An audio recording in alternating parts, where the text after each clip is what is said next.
The desert waits in silence, its sands veiling secrets older than memory. In Jerusalem, beneath the Temple Mount, knights once dug through stone and shadow, searching for something hidden. Legends say their journey did not end there. Some whisper they carried no gold, no relics, but a different kind of treasure, patterns of geometry, recipes of pigment and glass, chants of ritual descent and return. Tools not for battle, but for building. Follow those whispers, and the path stretches outward, cross the Nile where temples align with stars, through Alexandria's markets heavy with manuscripts and colour, into monasteries where monks pace with knotted cords, and then onward still into Europe, where cathedrals bloom with roses of light and labyrinths of stone, each detail hinting at inheritances too old to name. Could it be that what we call Gothic genius was seeded by fragments of Egypt, ferried westward by men in white mantles? Or were these marvels simply Europe remembering its own forgotten language, awakened by echoes of distant lands? This is the story we'll walk together tonight. You are listening to Serene Myths. If you wish, you may like, subscribe, or leave a quiet comment telling us where and when you find yourself joining this journey. And now, let us step softly into the first page of the tale, where desert winds begin to stir. The night settles in, and we find ourselves descending into silence beneath stone, beneath a plateau, in Jerusalem where centuries of prayer have pressed the air into something dense, almost liquid. Imagine a narrow shaft, not hewn with the grandeur of pharaohs, but carved with the steady persistence of men who believed each stroke of the spade brought them closer to God, or at least to something hidden. These were the early years of the 12th century, when a small fraternity of warrior monks, newly sworn, carried both the weight of the cross and the steel of the sword. By daylight they guarded pilgrims along the holy roads, but by night the earth itself became their adversary. They dug, they burrowed, they whispered to each other by the flicker of torches. It is a strange image, isn't it? Knights in white mantles crouching in underground corridors, chalking out crude diagrams, their armor clanking softly against rock walls. Officially, they were lodged in the royal stables upon the Temple Mount, that elevated platform that still crowns Jerusalem. But unofficially, stories abound of passages explored, of chambers pried open, of fragments pulled into lamplight. Some chroniclers suggest that their zeal was more than pious. It was archaeological in its intent. The known fact is clear enough. The Templars had control of a section of the Temple Mount during the reign of Baldwin II in the early 1100s. They resided there for almost a decade, their headquarters lying over one of the most contested, most myth-laden spots on Earth. What we do not know is what they found, if indeed they found anything. Was it relics of the first temple? Was it the fabled Ark of the Covenant? Or something subtler, patterns, ratios, a sense of proportion written not in words but in numbers? Here is where our imaginations wander, yet the ground beneath them is not entirely empty. Medieval architecture, particularly in the century after the Templars' rise, shows a startling shift. Churches across Europe suddenly exhibit complex vaulting, daring heights, luminous walls of glass. Some call this coincidence. Others wonder if the men who once toiled in the dust of Jerusalem carried back more than relics, if they brought ideas, diagrams, perhaps a way of seeing space itself as a divine script. Picture the scene. A knight sets aside his sword, crouches with a piece of charcoal, and sketches not a battle plan but a lattice of intersecting lines. One circle slides into another, forming what looks like a rose. Another hand adds numbers in the margins, ratios whispered from Pythagoras to Plato, from the Greeks into Arabic commentaries, and perhaps now passed, like contraband, to these monks of the blade. Their underground vigils become classrooms where the hum of prayer blends with the rasp of spade and the scratch of chalk. The quirky detail that lingers in some accounts is this: that these excavations were organized like lessons. Each night took a shift, not unlike students attending classes. A lamp at the corridor's end marked the blackboard, where a more learned brother might trace the relation between a square and a circle, or a line across with the compass points. Imagine armored men, weary from patrol, learning geometry by firelight in a hollow beneath sacred stones. It is absurd and enchanting in equal measure. And yet, for every story of discovery there is a chorus of doubt. Many historians insist the Templars dug nothing of importance at all.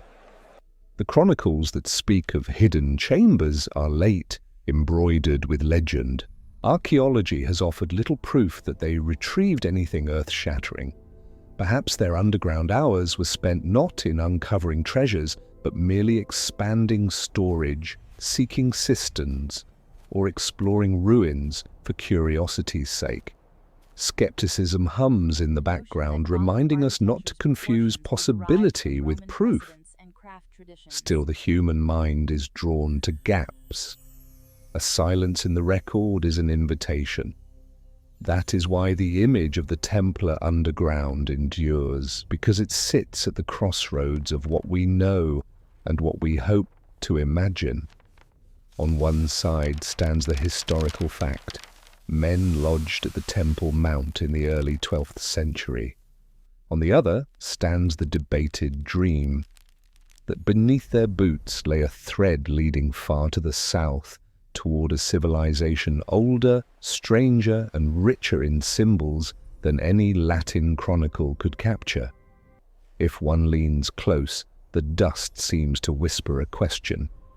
What if the real treasure was not gold or relics, but a map written in ratios, in sacred geometry, in alignments that linked temple to star, stone to sun?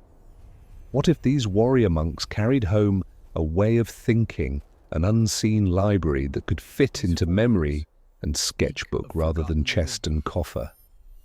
The desert waits beyond Jerusalem. The Nile is only a march and a voyage away. There lies Egypt, where the sun writes its lessons on stone, where monuments hold their silence longer than empires, where each temple is not merely a building, but a codex in limestone. If the Templars' spades unearthed even a hint of such thought, then perhaps their footsteps would have been drawn southward, following the ratios like breadcrumbs toward that vast library of the desert. For now, though, in this first moment of the tale, we remain underground. The torch gutters, the dust thickens, the sound of iron against rock slows to a hush. What was found, or not found, lingers in the air like a half-remembered hymn. It is the beginning of a trail, one that will not end in Jerusalem, but that winds outward to the sea, the desert, and the marble halls of Europe. And so we step softly from the chill of these shadowed vaults into the warmth of open sand, where the sky itself becomes parchment, and the sun, like ink, begins to write. The desert morning unfolds in pale gold, the kind of light that does not yet scorch, but instead lingers soft as parchment held up to the sun. Out of the city's stones and shadows a procession sets out. Cloaks flap, hooves press into dust, and among their baggage lies no gilded chest, but something lighter, rolls of parchment, sketches, perhaps even slivers of wood, notched with mysterious marks. What guides them is not a compass, nor the well-worn tracks of caravans, but diagrams inked in charcoal, ratios inscribed in quiet geometry. Their map, if we can call it that, is not of rivers and valleys, but of relationships between lines and circles. The idea of sacred ratios is older than the Templars. It drifts down from Pythagoras, who in the 6th century BCE declared that number is the essence of all things. Later philosophers, Plato among them, spoke of geometry as a divine language, a script through which the cosmos might be read. By late antiquity, these ideas had journeyed east and south, translated into Arabic, preserved by scholars who regarded geometry not only as a science, but as a discipline of the soul. By the 12th century, when the Knights walked the Levant, these writings were circulating in the bustling markets of Cairo, Damascus, Toledo. Ratios were no longer abstractions. They were practical keys to constructing domes, measuring aqueducts, and aligning buildings with stars. And here, perhaps, is where the story leans toward its curious detail. A permit to travel, a safe conduct, might sometimes be folded in a peculiar way. Imagine a parchment bearing not only the scribe's formal script, but a triangle drawn faintly at its center. When folded along that triangle, the document could hide its seal, concealing authority until the right hands opened it. Whether or not such folding tricks were truly employed, the image lingers, travel papers doubling as lessons in proportion, as if the journey itself were mapped by geometry. For the Templars, or for any traveller with an eye tuned to patterns, these diagrams were more than decoration. They offered a way to imagine a path not as a road traced across a landscape, but as an alignment of principles. A square inscribed in a circle might echo the idea of heaven contained within earth. A spiral might suggest movement through desert dunes toward a hidden center. Geometry here becomes pilgrimage, and pilgrimage becomes geometry. One might argue that to follow such a map is to walk inside an idea, yet debates unfurl around this notion like banners in a wind. Some scholars argue that the idea of sacred geometry as a transmission from Egypt or Greece into Gothic Europe is overblown. They insist that the mathematical knowledge used in cathedral design was homegrown, derived from Roman precedents and practical craft tradition. Others point to clear textual pathways, translations of Euclid and Ptolemy carried into Latin through Arabic intermediaries, seeding a rebirth of mathematical thought in the West.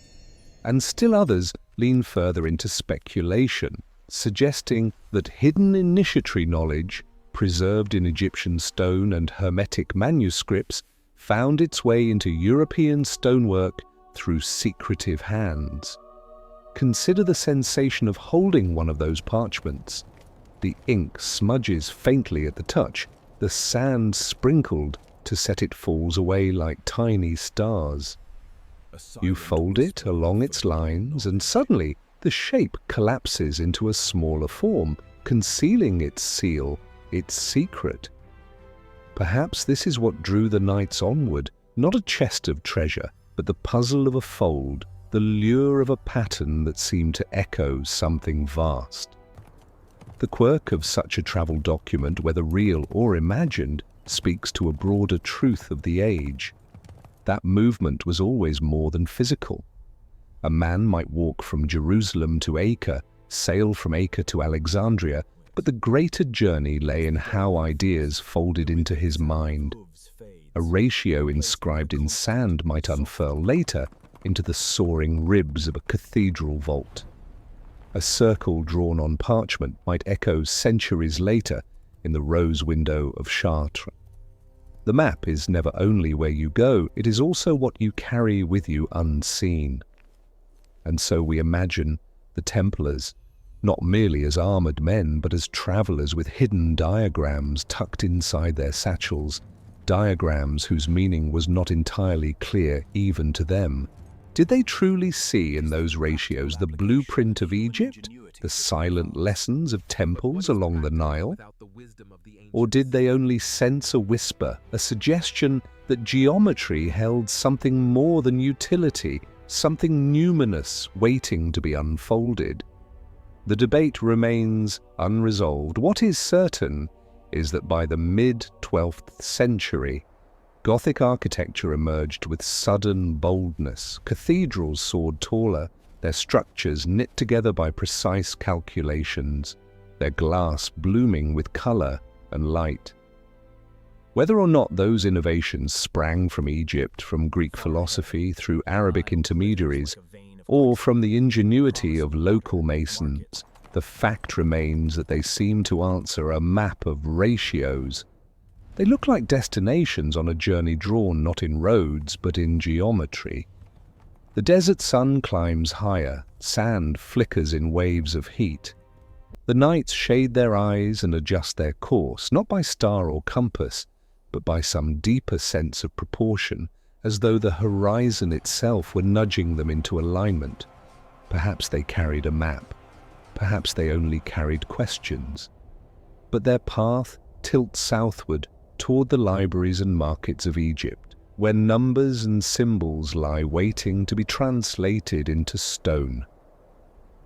As the day lengthens, the sound of hooves fades into the rustle of wind over dunes. Somewhere ahead, the Nile glitters like a vein of quicksilver, promising water, markets, scrolls, perhaps answers. And behind them, Jerusalem's stones grow smaller, its underground chambers folding shut like a book whose page has been turned. The journey continues from dust to light, from ratios on parchment to knowledge embodied in stone. The desert has its silences, but there is another silence, colder, that belongs not to sand but to the corridors of power. As our story traces its way from maps of ratios toward the banks of the Nile, we must also glance ahead, for shadows stretch backward from an infamous date. Friday, the 13th of October, 1307, on that morning across the Kingdom of France, the Knights Templar were seized by order of King Philip IV. The order that once stood proud as defenders of pilgrims, financiers of monarchs and builders of commanderies, was suddenly undone in a sweep of arrests. The clinking of shackles replaced the clinking of spades in the dust. To us, centuries later, the date itself carries superstition. We mutter of Friday the 13th as unlucky, a day to tread lightly. Yet this notion may find its root in that single dawn, when soldiers battered the doors of Templar houses, herded knights into cells, and began the long unspooling of trials, confessions, and burnings. The fact is certain, October 13th in 1307 was the beginning of the end for the order. But the end was not written in a vacuum. For decades, the Templars had grown not only in might, but in wealth. Their network of estates, their ships, their banking system that allowed a pilgrim to deposit funds in Paris and withdraw them in Acre, all of this wove them deeply into the fabric of Europe's economy. And therein lay the quirk. The order of warrior monks had become something like a medieval bank.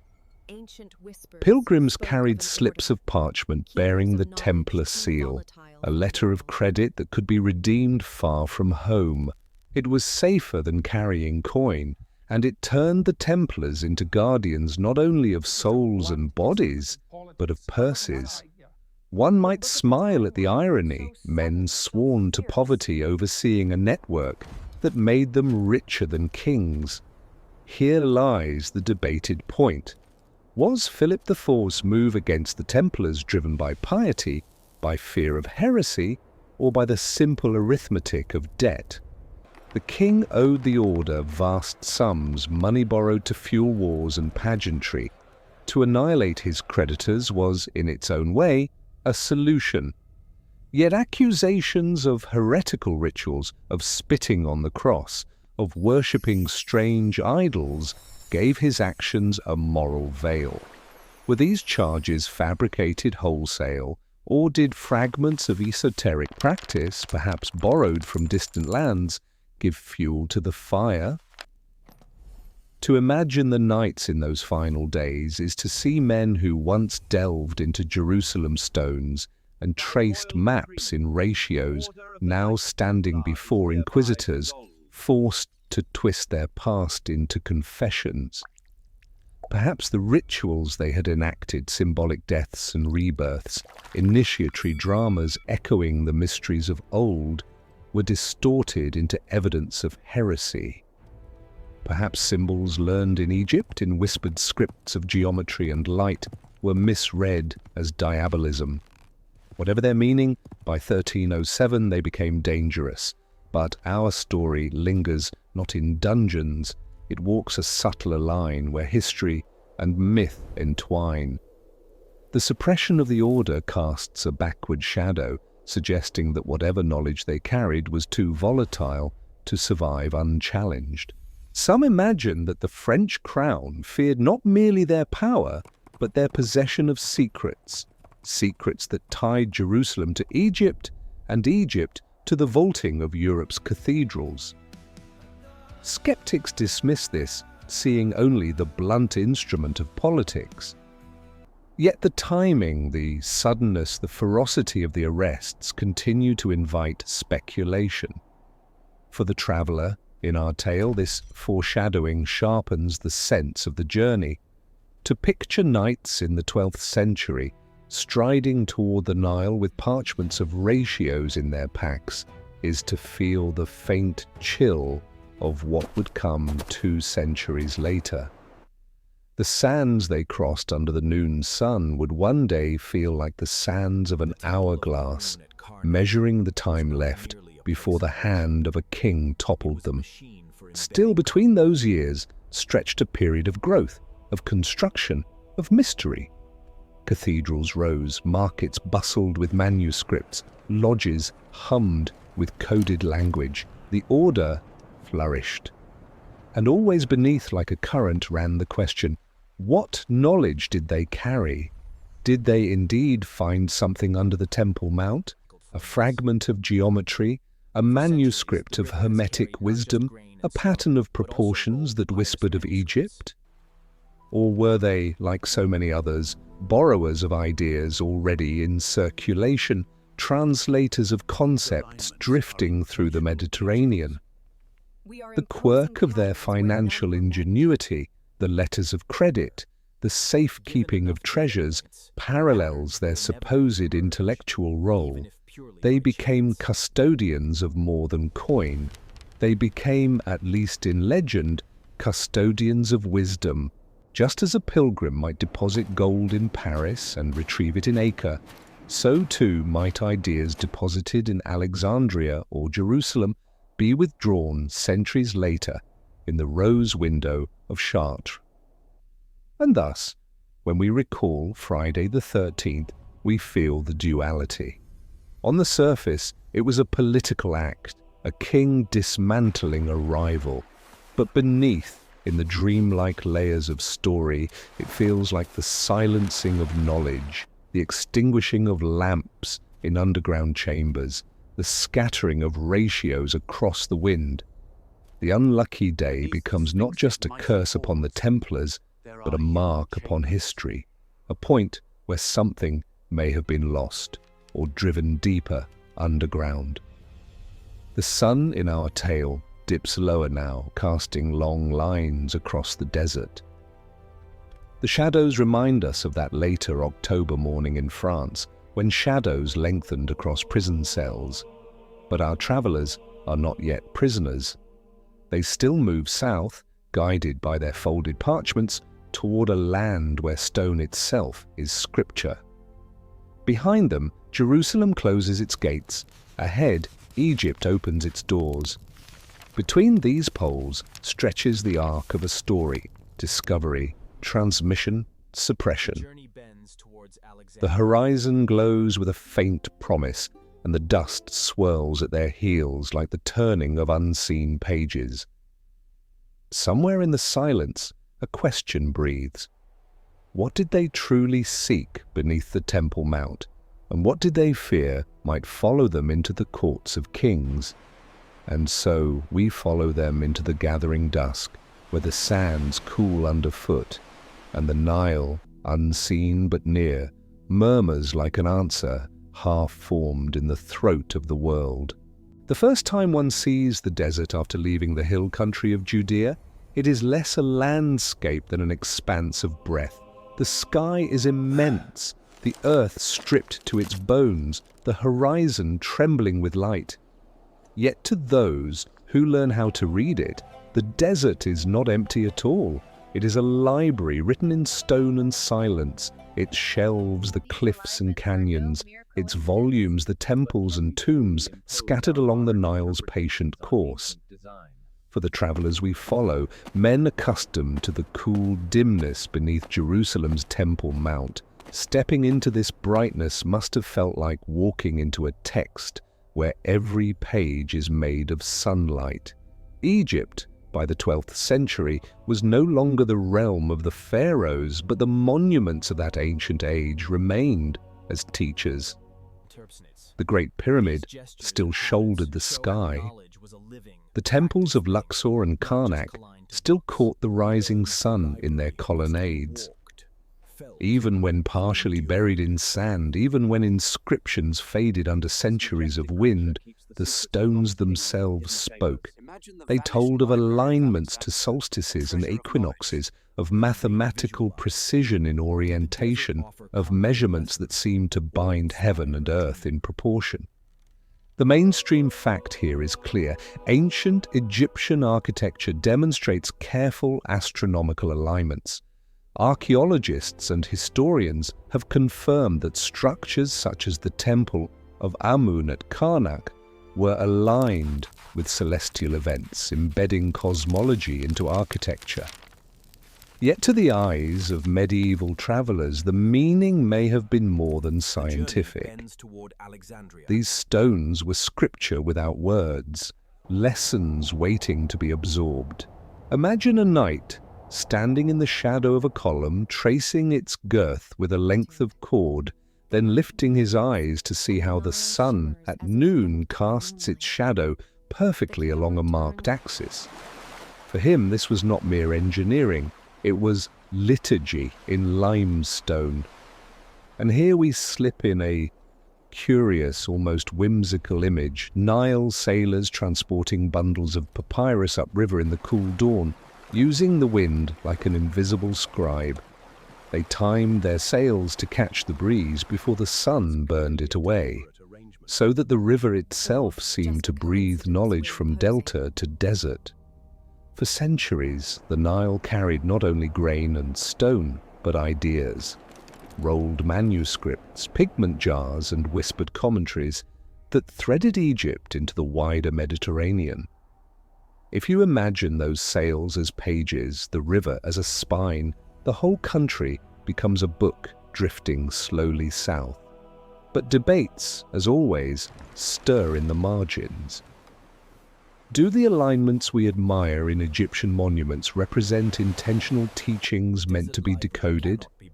Or are we, centuries later, imposing patterns onto stones, reading significance into shadows where none was meant? Some Egyptologists argue passionately that alignments to the sun and stars were central to ritual life, anchoring temples to cosmic rhythms.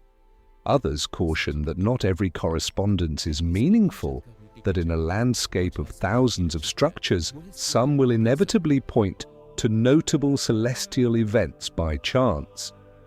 The desert library may be carefully catalogued, or it may be, in part, the invention of our own need for order. Still, the impression it leaves upon the traveller is undeniable. To walk among pylons and obelisks is to feel both dwarfed and instructed. The desert does not shout, it whispers. Its wisdom is given not in lectures but in silence, in the slow movement of shadow across carved reliefs, in the shift of stars above a darkened colonnade. For men who once studied by torchlight underground, The sudden vastness of this open-air library must have felt like a revelation, as if the pages of heaven had been laid bare before them. The quirky sailor with his dawn-timed sail, the knight with his cord measuring the girth of a column, the scholar copying faint hieroglyphs by lamplight in a Coptic cell. These figures together remind us that knowledge in this era was not fixed in books alone. It lived in gestures, in habits, in the patience of watching and waiting. The desert library could not be borrowed in the way a scroll might be tucked under an arm. It had to be walked, felt, endured. One wonders, too, what stories the locals told to these foreign visitors. Did guides point to the Sphinx and murmur of lost kings, of hidden chambers beneath its pores? Did they speak of Alexandria's vanished library, fueling a hunger for what might still be concealed in monastery vaults? The desert is fertile for speculation, and travelers often bring home not what they find, but what they imagine was there. This perhaps is the essence of the debate, whether the desert library offered concrete lessons in architecture and proportion, or whether it inspired a dream, a mood, that later builders translated into stone in their own lands. Either way, the effect is much the same. Cathedrals rise with light-flooded windows, their vaults aiming for heaven, their proportions whispering of cosmic order. The echo of Egypt rings faintly through them, whether by direct inheritance or by resonance of spirit. As the day wanes, the sun tilts lower, and the desert's volumes change color. The golden pages become rose, then violet, then finally a deep indigo beneath which stars begin to emerge. The library does not close, it only shifts chapters. And in that twilight, one imagines a band of knights unrolling their own parchments, sketching by firelight the ratios they see, embodied around them, folding their new lessons into the maps they already carry.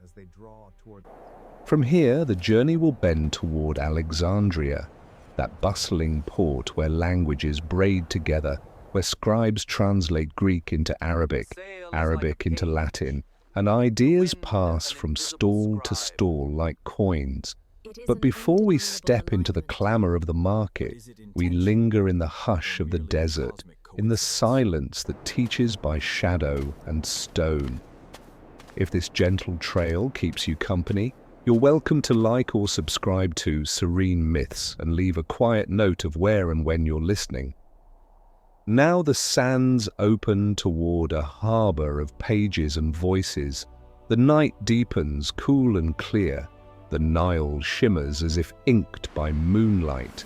And in that silver glow, we turn the page from this vast library of sand and stone, preparing to enter a city where voices replace silence, where parchment replaces cliff, where human hands copy what the stars have written. Dawn spills across the sea like molten bronze, and sails begin to dot the horizon, tilting and shifting as they draw toward the great harbor of Alexandria. For centuries, this port has been a threshold where continents meet, where traders, pilgrims, scholars, and wanderers step from deck onto stone and find themselves in a marketplace of languages. Even long after its fabled library had crumbled to embers, Alexandria remained a place where knowledge pooled, where ideas came ashore, and were exchanged as eagerly as spices and silks. To walk here is to feel that every breeze carries not just the scent of salt and resin, but the murmur of translation. By the 12th century, Alexandria bustled with manuscripts, Greek philosophical works, Arabic treatises, Coptic hymns, and even faint echoes of Hebrew psalms wove together in this cosmopolitan city. Traders sold not only glass and papyrus, but also copies of Euclid, Ptolemy, Galen, names that stitched together the ancient and medieval world. The fact is firm. Alexandria and Cairo housed vibrant manuscript markets and served as centers for the transmission of classical knowledge into Arabic, and from Arabic, eventually, into Latin. For our travelers, the warrior monks who left Jerusalem's dust behind, arriving in this city must have been overwhelming. Here, geometry did not sleep in stone alone. It breathed through scrolls, through diagrams copied onto parchment, through debates conducted in arcaded courtyards. Imagine a knight more accustomed to swordplay than scholarship, standing before a bookseller's stall while a translator explains that this diagram of interlocking circles is not a mere curiosity, but a cosmological model showing how spheres of heaven turn upon each other. Now picture the curious detail: pigment sellers crouched at the edge of the market, wrapping nuggets of lapis lazuli ground into ultramarine in tiny cloth bundles tied like sweets. To hide the cost of such brilliance, they bundled the stones as though they were nothing more than candy. A mason or glassmaker buying such a packet might look like any child indulging a treat, but what he carried was the seed of a window that would bloom with celestial blue in some far-off cathedral. The marketplace was full of such disguises, ordinary gestures that concealed extraordinary consequences. And yet beneath this commerce, debates hum. Did the Templars, or men like them, truly have access to this intellectual marketplace? Or is it romantic hindsight to imagine knights, barely schooled in letters, brushing shoulders with translators who turned Arabic philosophy into Latin gold? Some scholars argue that the Templars' role as travelers and protectors would indeed have exposed them to such encounters. Others maintain that the real transmission of manuscripts came through more formal channels, through scholars in Toledo or Sicily who labored systematically over texts. To place the Templars in the thick of Alexandria's manuscript markets may be to embellish.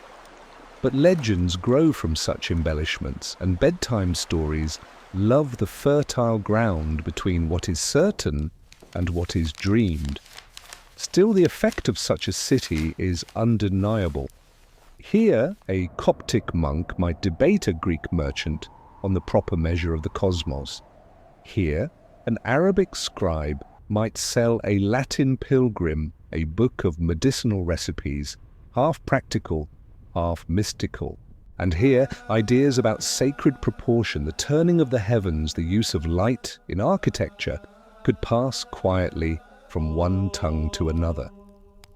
Each translation acted as a bridge, not only of words, but of worlds.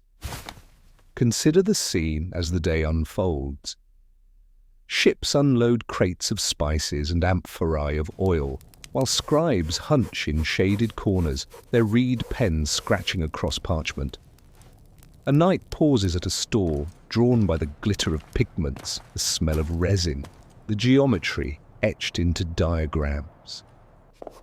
He may not understand the full depth of what he sees, but he senses that here, knowledge is treated like any other good, measured, packaged, sold. To carry a packet of ultramarine or a folded folio from Alexandria is to carry not just a substance, but a fragment of a vast and ancient conversation. And here, the quirky vignette, a glassmaker in the market, judging the worth of sand by taste. He scoops a pinch between his fingers, touches it to his tongue, and nods or frowns. To him, the grit's texture and flavor reveal whether it will yield clear panes or flawed. Such sensory knowledge seems absurd to modern ears, but to the medieval craftsman, it was science at the level of the body.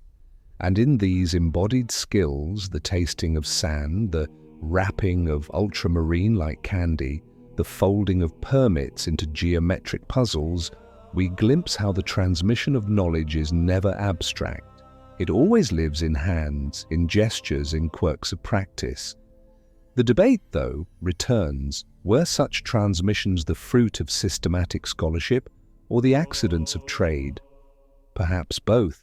A scholar in Toledo might painstakingly translate an Arabic text into Latin, while a knight might carry home a pigment wrapped in cloth. Each played its role. The scholar preserved words, the traveller transported materials, and together, over years and across seas, they planted seeds that would one day bloom into Gothic cathedrals shimmering with coloured light. As the sun lowers into the harbour, Alexandria glows in warm hues. The cries of merchants soften, replaced by the call to prayer, rising like a thread of music through the air. The knights who wander these markets sense that they are in a place where worlds overlap. Behind every stall lies a lineage, behind every book a chain of hands stretching back to ancient masters. To purchase a pigment, to glance at a diagram, to overhear a translation, is to stand at the confluence of civilizations. And so the desert library, with its lessons written in stone and shadow, now gives way to a marketplace library, where ideas are traded in bundles, whispered in multiple tongues, folded into diagrams disguised as sweets. The sea lies just beyond, waiting to carry these parcels of thought westward. But before we set sail, our travellers will step deeper into Egypt's interior, into monasteries where monks still copy ancient words by lamplight, where hermetic echoes hum between chants. Alexandria is only the beginning, the noisy vestibule to a quieter hall where older texts wait. The night descends and torches flicker along the harbour walls. Ships sway, their ropes groaning like tired throats. In the hush that follows the marketplace's din, one senses the weight of what has been gathered. Scrolls, pigments, recipes, ratios, all folded into the satchels of men who may or may not fully grasp their worth.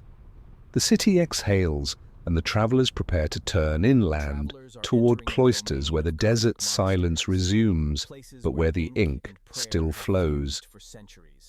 The road from Alexandria bends inland, leaving behind the cry of gulls and the salt of the harbour, leading toward landscapes quieter, dustier, and more austere.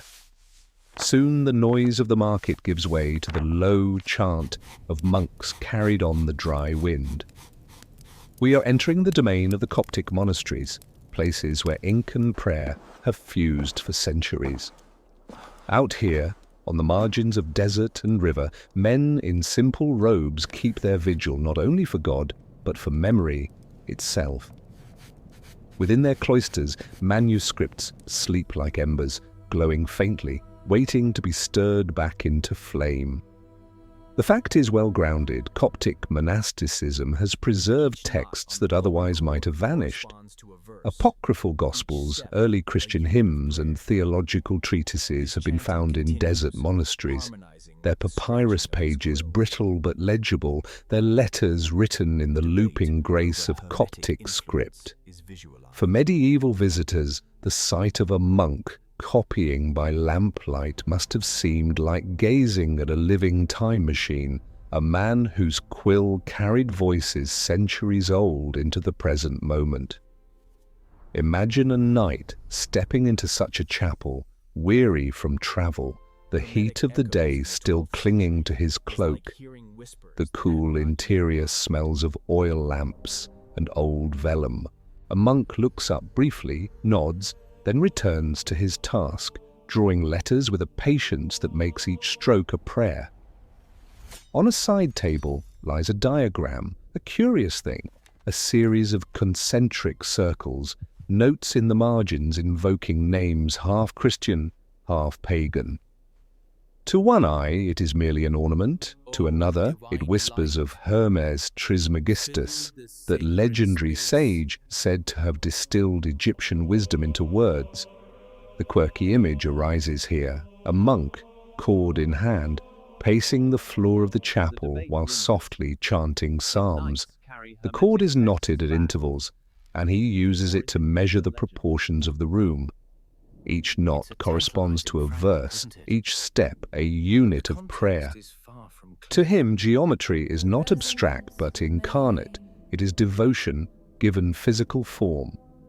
When he returns to his writing desk, the diagram he copies is not just a schema of lines, it is the echo of his own body moving through sacred space. And here lies the debated question: how much of Hermetic thought, attributed to Hermes Trismegistus, actually seeped into medieval Europe before the Renaissance? Some argue that fragments were indeed accessible, translated into Arabic and then into Latin, their maxims traveling quietly alongside theological texts. The famous phrase, "as above, so below," with its elegant compression of cosmic correspondence, appears in Hermetic writings and resonates with medieval notions of harmony between heaven and earth. Others contend that these ideas became influential only later, in the 15th century, when the Corpus Hermeticum was translated in Florence. To place Hermetic echoes in the 12th or 13th century may be to hear whispers that had not yet reached European ears. Yet whispers have their own power. Even the rumor of such ideas preserved in monasteries, hinted at in diagrams, folded into chants, could kindle imaginations. For the Templars, if they indeed encountered such texts, the allure would have been undeniable, a lineage of wisdom reaching back to Egypt, couched in Christian overtones, yet carrying a sense of mystery deeper than doctrine. Was geometry a mere tool for building, or was it a prayer, writ large in stone?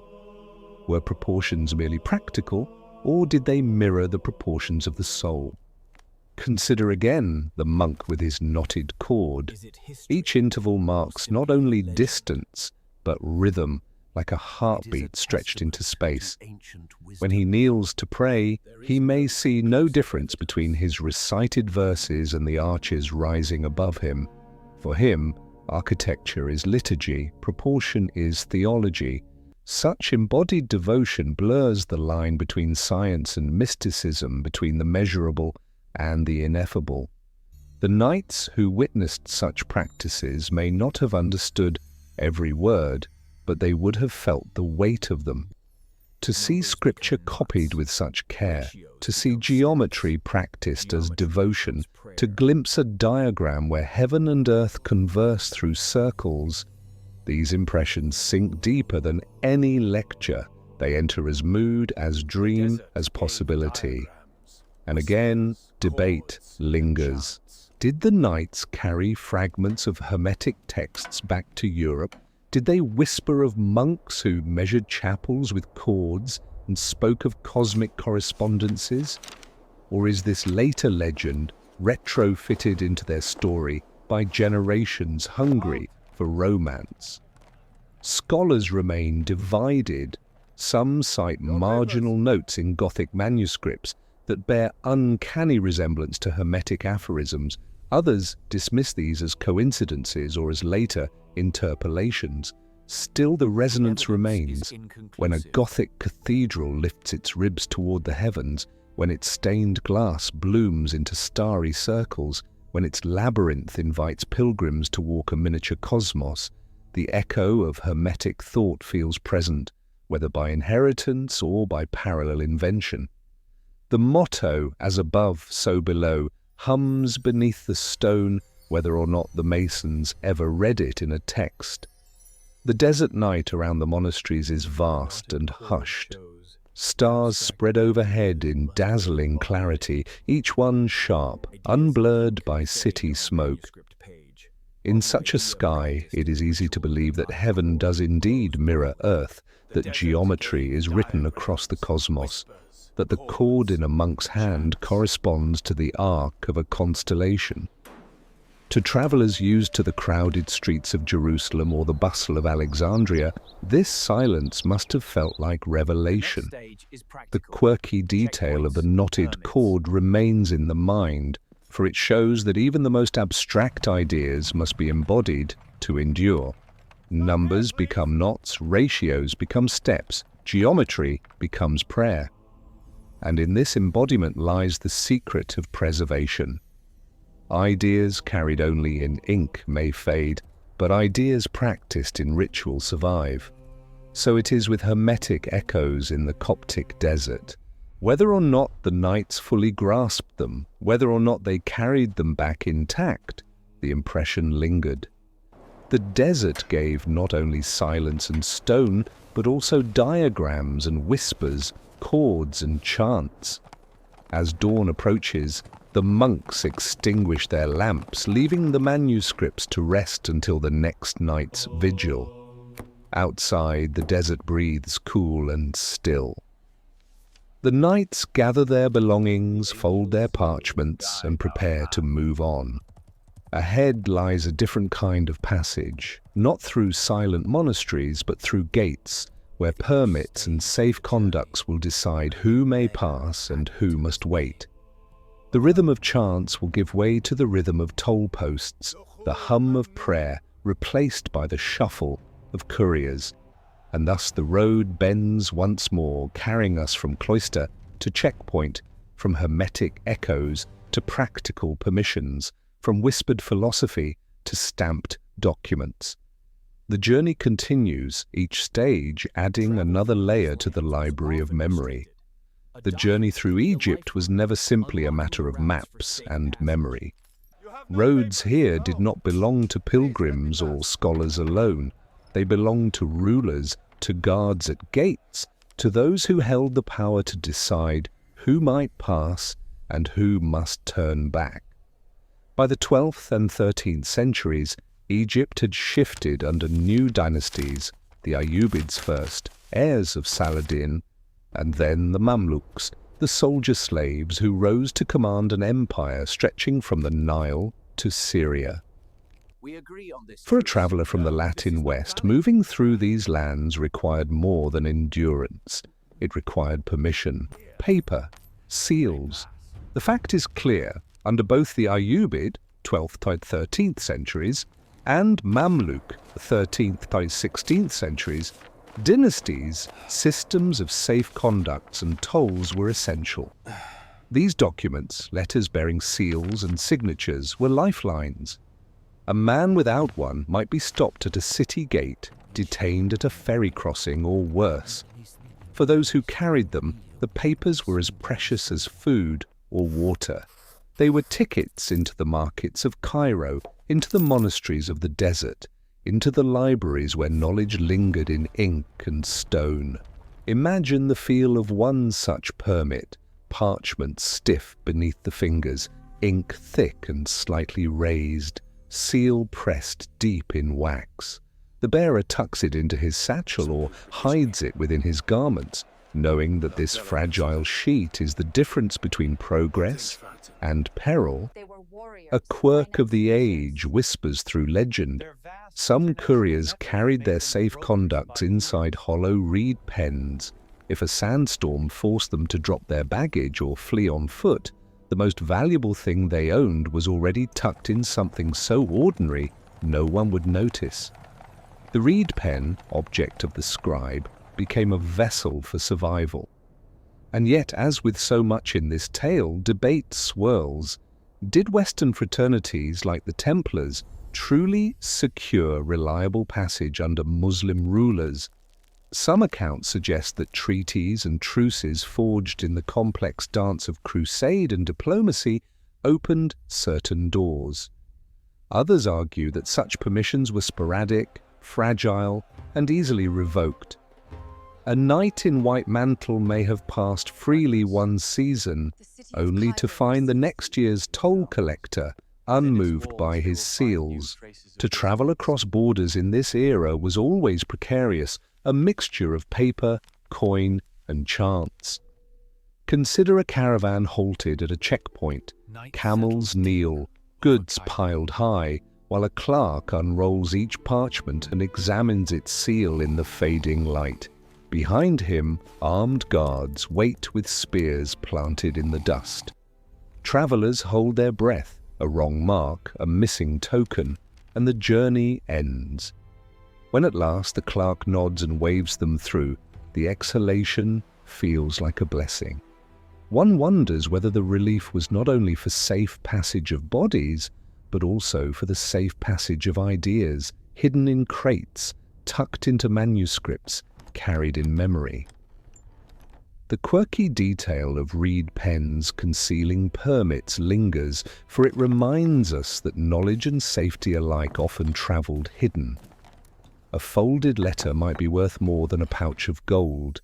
In an age when empires rose and fell, when battles erupted without warning, a traveller's greatest treasure was sometimes not what he carried in plain sight, but what he concealed in the humblest container. Yet beyond practicality, these documents held symbolism. To bear a safe conduct was to be acknowledged, however grudgingly, as part of a larger web. It meant that even across divides of faith and language, there existed a recognition that travellers, merchants, and sometimes even knights needed to pass. The seal was more than wax. It was a fragile bridge across cultures. The very act of handing such a letter to a gatekeeper was a ritual of exchange, a small acknowledgement that learning and movement could not be fully walled. And still, the debates persist. Some historians claim that the Templars' reputation as diplomats and secret conduits of knowledge is inflated, that their true role was narrower, bound to warfare and finance. Others counter that their international presence, their network of houses and ships, their dealings with rulers from London to Cairo, inevitably made them brokers of more than coin. In this tension between skepticism and fascination lies the fertile ground of story. Perhaps the truth was both smaller and larger. Smaller, in that no knight strode through every gate with perfect freedom. Larger, in that the mere rumour of such movement shaped how later generations imagined them.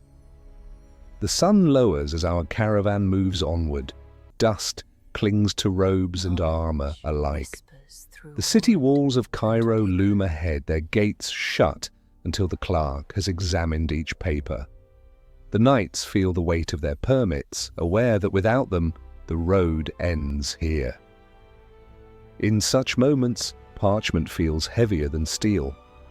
Beyond the gates, Alexandria's manuscripts, the Coptic monasteries' chants, the desert libraries' stones, all these treasures lie accessible only through the thin membrane of permission. To lose a safe conduct is to lose access not just to places, but to knowledge itself. The fragility of paper becomes the fragility of memory, the fragility of transmission. As the stars emerge, the caravan passes through at last.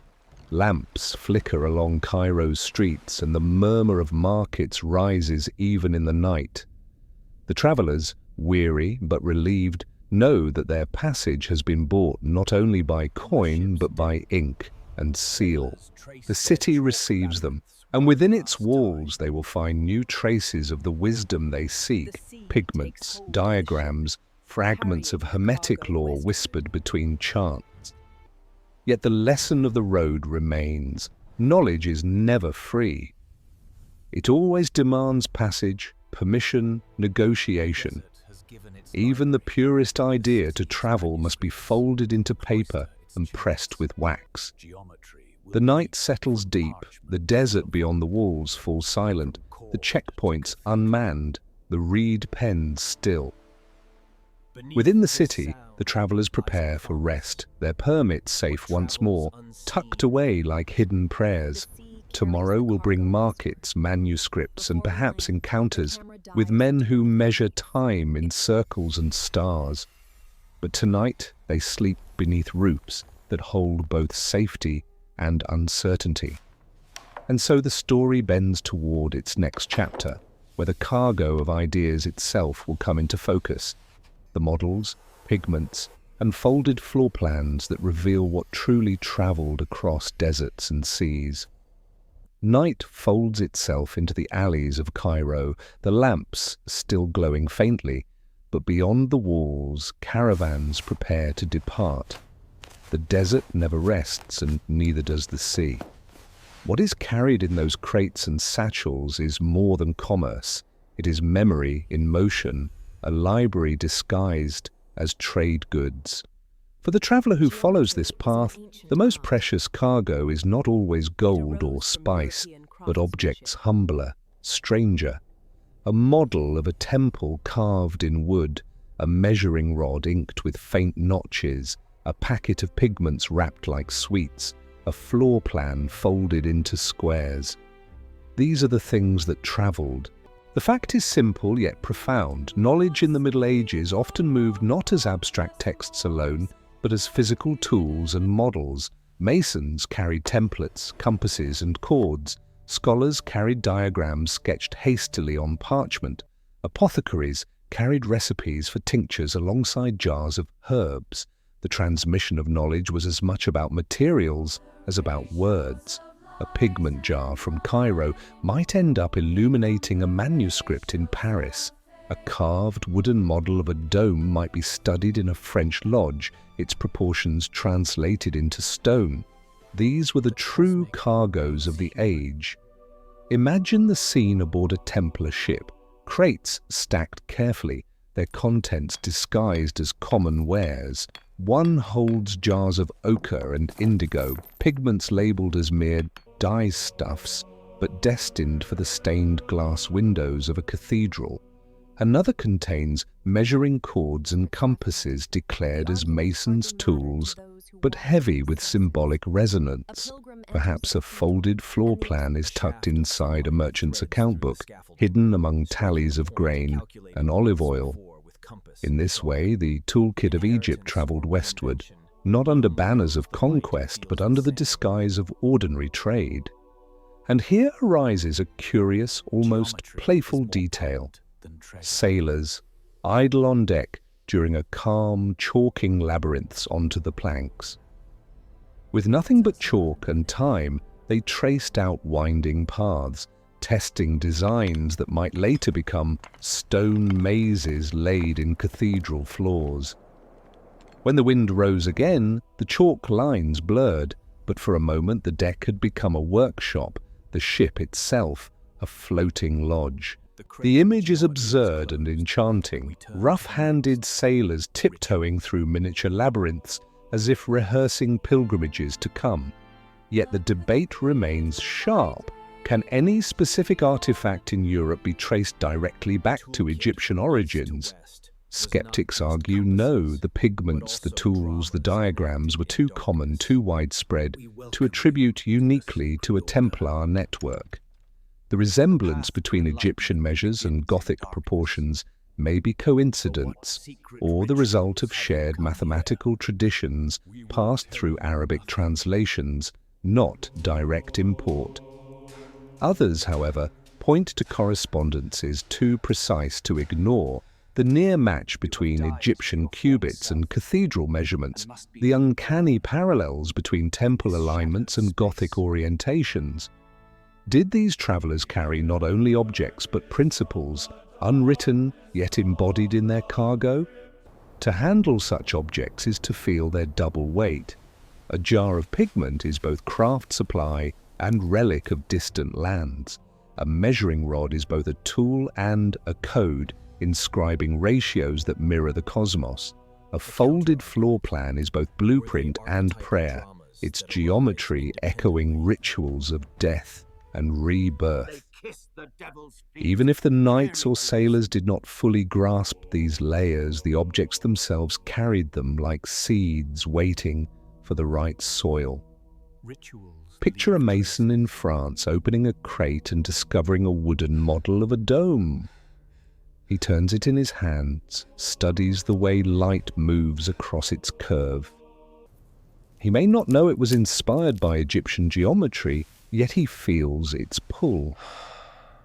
He tries it out in stone, and suddenly a cathedral vault rises in a form not seen before. The object has travelled, but so has the idea embodied in its shape. Knowledge does not always declare itself. Sometimes it whispers through wood and pigment, through chords and diagrams. And here we return to the sailor's chalk labyrinths. Such playful sketches may never have been meant as serious work, but the very act of drawing them shows how ideas seep into practice. A labyrinth on a ship's deck becomes a labyrinth in a cathedral floor. A pigment wrapped like candy in Cairo becomes a rose window glowing blue in Chartres. A measuring cord knotted by a monk in the desert becomes the rhythm of arches in Notre Dame. These things travelled quietly, disguised as ordinary, yet carrying extraordinary futures. The debate over provenance may never be resolved, but whether by direct import or by the convergence of traditions, the result is clear. Gothic cathedrals stand as libraries in stone, their every detail infused with lessons that once travelled across seas and deserts. To deny the possibility of transmission is to overlook how porous the medieval world truly was, how merchants, monks, and knights alike carried more than coin in their packs. To affirm it too boldly risks romanticizing, ignoring the many threads that wove together in Europe's awakening. The truth may lie in the middle, objects, texts, and impressions all mingled, and in their mingling something new was born. The night deepens as the caravan finally reaches the port. Crates are loaded, sails unfurl, and the ship creaks as it leans into the wind. The harbour lights dwindle, replaced by stars. In the hold lie pigments, models, chords, scrolls, seemingly mundane, yet humming with potential.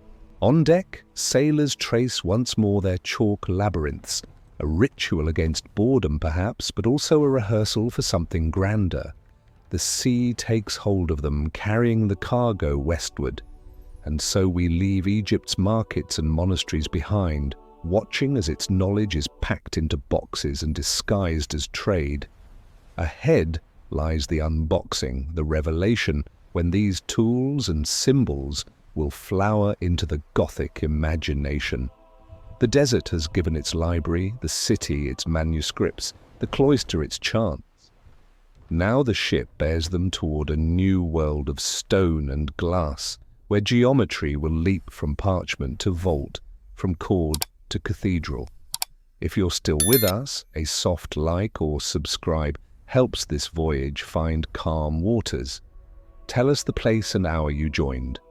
Ahead, the crates unlatch and the hidden tools begin to breathe. The wind hums through the rigging, a lullaby of ropes and sails. And beneath that lullaby lies the promise that what travels unseen may one day rise visible, luminous, unshakable.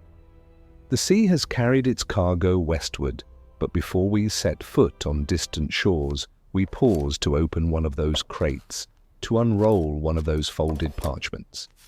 Inside lies not gold nor relic, but something subtler and more enduring: geometry. It is geometry that breathes life into stone, that shapes the way light enters a window, that turns a cluster of walls into a cathedral. The toolkit begins here, with ratios of light and line. The fact is straightforward. Gothic design, emerging in the 12th century and flowering in the 13th, relied heavily on geometric schemata and proportional planning. Builders did not improvise. They used compass and chord to map every arch, every rib, every rose. Circles nested within squares, triangles aligned to axes, ratios repeated in nave and transept. The cathedral was not only a house of worship, but also a diagram in stone, a cosmic geometry turned inhabitable. Imagine a mason spreading out his parchment at dawn. With a compass, he inscribes a circle, then another, until a flower blooms on the page. He overlays squares, divides lines, measures diagonals. These shapes are not idle decoration. They are the skeleton of the building to come. When he lifts his eyes to the half-built nave, he sees not mere scaffolding, but the unfolding of a geometric vision. The ratios on the page will soon rise into vaults that catch the sun, into windows that scatter it like jewels across the floor. Here we stumble upon a quirk of the craft. Masons often carried aprons embroidered with simple designs, compass roses, stars, even small geometric knots. To outsiders, they look like tokens of pride or superstition, but to the mason, they were reminders of the rules he worked by, a wearable codex. One might imagine a Templar knight turned builder, apron tied, tracing a compass rose stitched in blue thread, then drawing it in stone above his head. The apron becomes both charm and chart, and yet debate rises like dust in a shaft of light. Were these geometries inherited directly from Egypt, from ratios preserved in temples and manuscripts, or did they arise naturally within the European craft tradition, influenced by Roman engineering and Arabic commentaries? Some scholars point to striking parallels, the use of diagonal squares, the near equivalence of certain cathedral measures to the Egyptian cubit. Others insist that such parallels prove little, that geometry is universal, its patterns arising wherever humans seek harmony in structure. To say that Gothic lines descend directly from Egyptian ones may be poetic more than factual. Still, the poetry matters. Consider the sensation of standing inside a cathedral when morning light pours through a rose window. The geometry is not visible in its raw form. You do not see the compass marks, the hidden ratios, but you feel them. You feel them in the balance of space, in the way your eye is drawn upward, in the way sound travels through arches with uncanny resonance. Geometry here becomes not abstraction, but experience. It is embodied in light, in sound, in awe. Imagine again the toolkit being unpacked, a compass gleaming in lamplight, a cord knotted at intervals, a wax tablet etched with ratios. These are humble things, yet they carry the power to turn stone into scripture.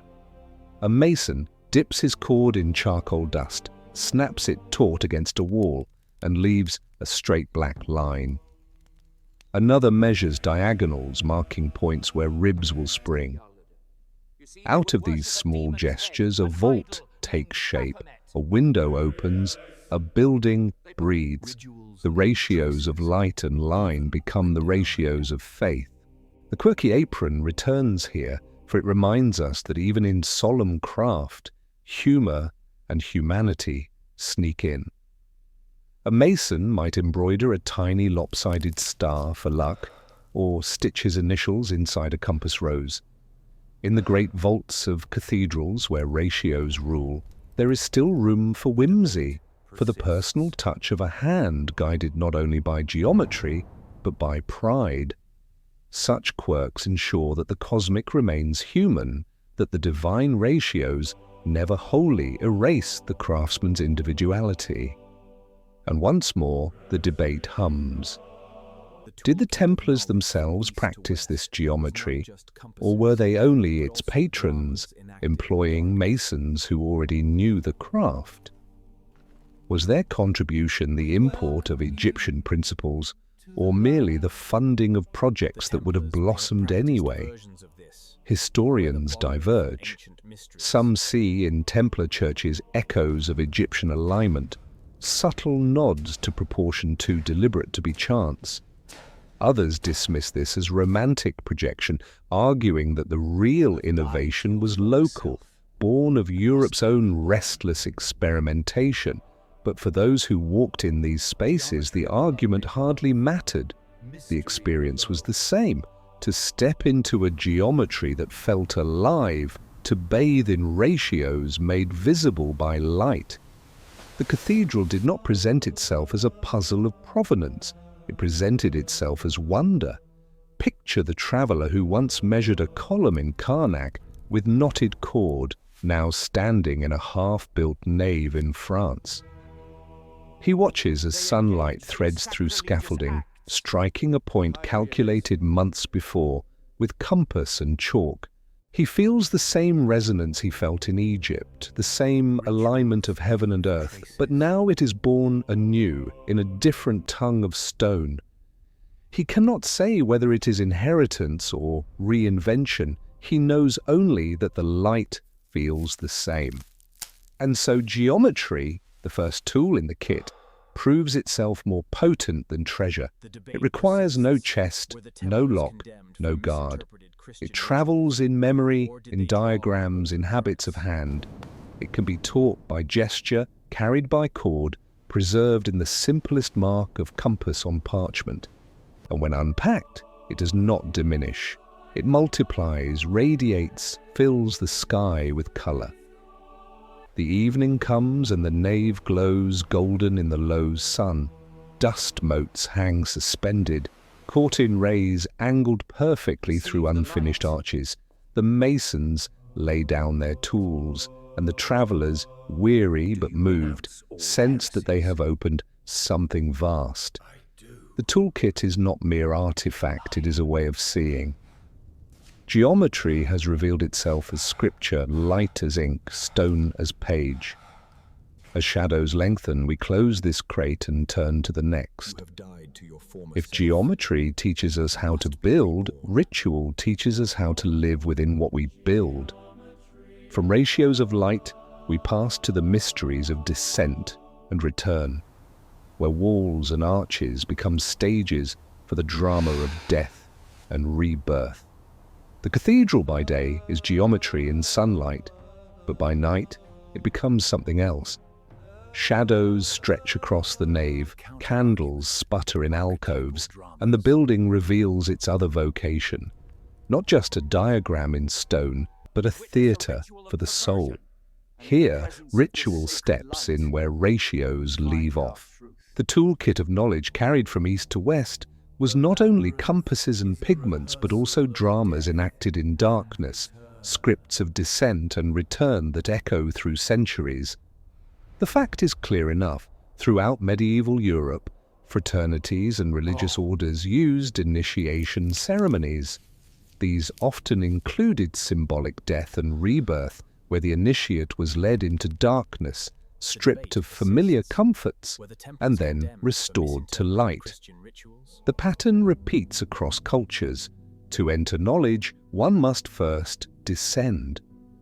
The Templars, accused in their trials of strange rites, may well have practiced versions of this. Whether borrowed from ancient mysteries, shaped by local invention, or exaggerated by inquisitors, the motif of death and return clings to their story. Imagine the scene. A man blindfolded led down a spiral staircase into the crypt below a church. The air grows cooler, the floor damp. He hears chanting above, muffled by stone. A hand rests on his shoulder, guiding him through silence. At last he kneels, and the blindfold is removed. Before him stands a single candle, its flame trembling in the draught. He is told he has died to his former self, and that only by rising again in this shadowed space can he be reborn into the brotherhood. The ritual ends with him ascending back into the nave, emerging into light that floods through the rose window. Geometry above, mystery below. The two halves of the cathedral complete the lesson. And here the quirky detail. Initiates sometimes carried a sprig of rue, a herb believed to sharpen vision and ward off spirits. Tucked into a sleeve or clasped in the hand, the sprig became both talisman and test. Did the initiate keep it safe through the ordeal? Did he crush it in nervous fingers, releasing its bitter scent? Rue's sharp fragrance lingers in medieval descriptions of ritual, a curious reminder that even the loftiest symbolic acts were grounded in physical sensations: smell, touch, fear. But again, debate hovers. Were such rituals true inheritances from Egyptian mystery traditions, where initiates of Isis or Osiris reenacted the cycle of death and resurrection? Or were they archetypal dramas that arise in many cultures independently? Some historians argue that the parallels are too close to dismiss. Egyptian initiates descending into temple chambers, emerging into light, echo too neatly the medieval rites of descent and rebirth. Others caution that these echoes may be coincidental, the result of humans everywhere using darkness and light to symbolize transformation. The Templars' trials, filled with accusations of secret ceremonies, may tell us more about their inquisitors' imaginations than about the rituals themselves. Still, rituals leave traces even when censored or denied. In labyrinths carved into cathedral floors, one sees echoes of initiatory journeys. Pilgrims walked the winding paths as symbolic penance, but some scholars detect deeper meaning. The labyrinth as rehearsal of death and return, of descent into the maze and emergence into the nave's center. Whether or not the Templars laid these paths, the motif of ritual travel is unmistakable. Consider the emotional weight of such an initiation. To descend blindfolded into a crypt is to feel stripped of certainty, to sense mortality pressing close. To emerge into light, to hear chanting swell, is to feel reborn. Such experiences bind communities more powerfully than oaths alone. They weave memory into the body, anchoring loyalty in fear overcome, in light regained. For knights sworn to fight and perhaps to die, the drama of death rehearsed in ritual would have held special resonance.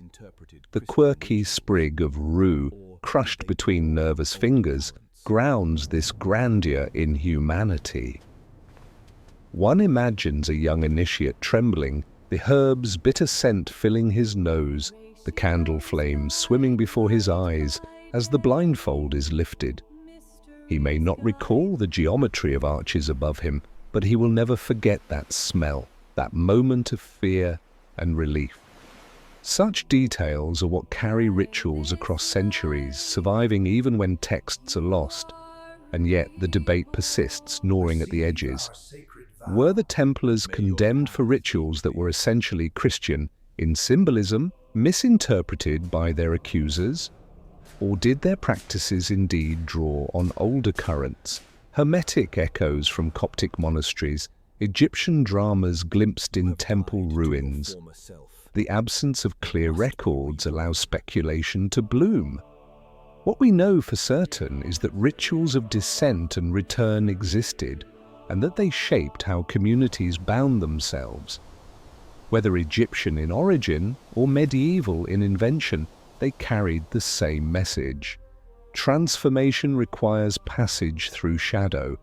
Picture a cathedral during a midnight vigil. The nave dark, save for a single candle, initiates kneeling, blindfolds tied, rue sprigs clutched. Above, the rose window invisible in the dark. Below, the labyrinth waiting to be walked at dawn. The entire building becomes a stage for transformation, geometry and ritual entwined. Ratios guide the light by day, mysteries guide the soul by night. Together they complete the toolkit, science and symbol, structure and story. As dawn approaches, the ritual ends. The blindfolds are lifted, the initiates rise, the first rays of morning strike through stained glass. Light floods the space, painting the floor in blue and gold. The geometry speaks again, but now it is no longer abstract. It is lived, embodied, made sacred through ordeal. Thus, the toolkit unfolds further. First geometry, then ritual, one teaching through measure, the other through experience. Both prepare the way for the next revelation, when pigments, resins, and glass will ignite the cathedral with color. For after the drama of descent and return comes the spectacle of light made flesh, light burning through stone as though the sun itself had been captured. The night softens into morning. Candles gutter, shadows withdraw. The initiates breathe deeply, clutching their rue, stepping into a new day. And as they ascend into light, so we too ascend, moving from ritual darkness into the bright flare of pigments and glass, where knowledge glows in color and scent. Morning breaks, and with it comes the third tool from the hidden chest. Not compass or ritual, but substance, pigments, resins, herbs, tinctures. If geometry gives structure and ritual gives meaning, these give color, scent, healing. They are the breath of the cathedral, the shimmer in its windows, the perfume in its chapels. To open this part of the toolkit is to step into a sensory world, half craft, half medicine, wholly alive.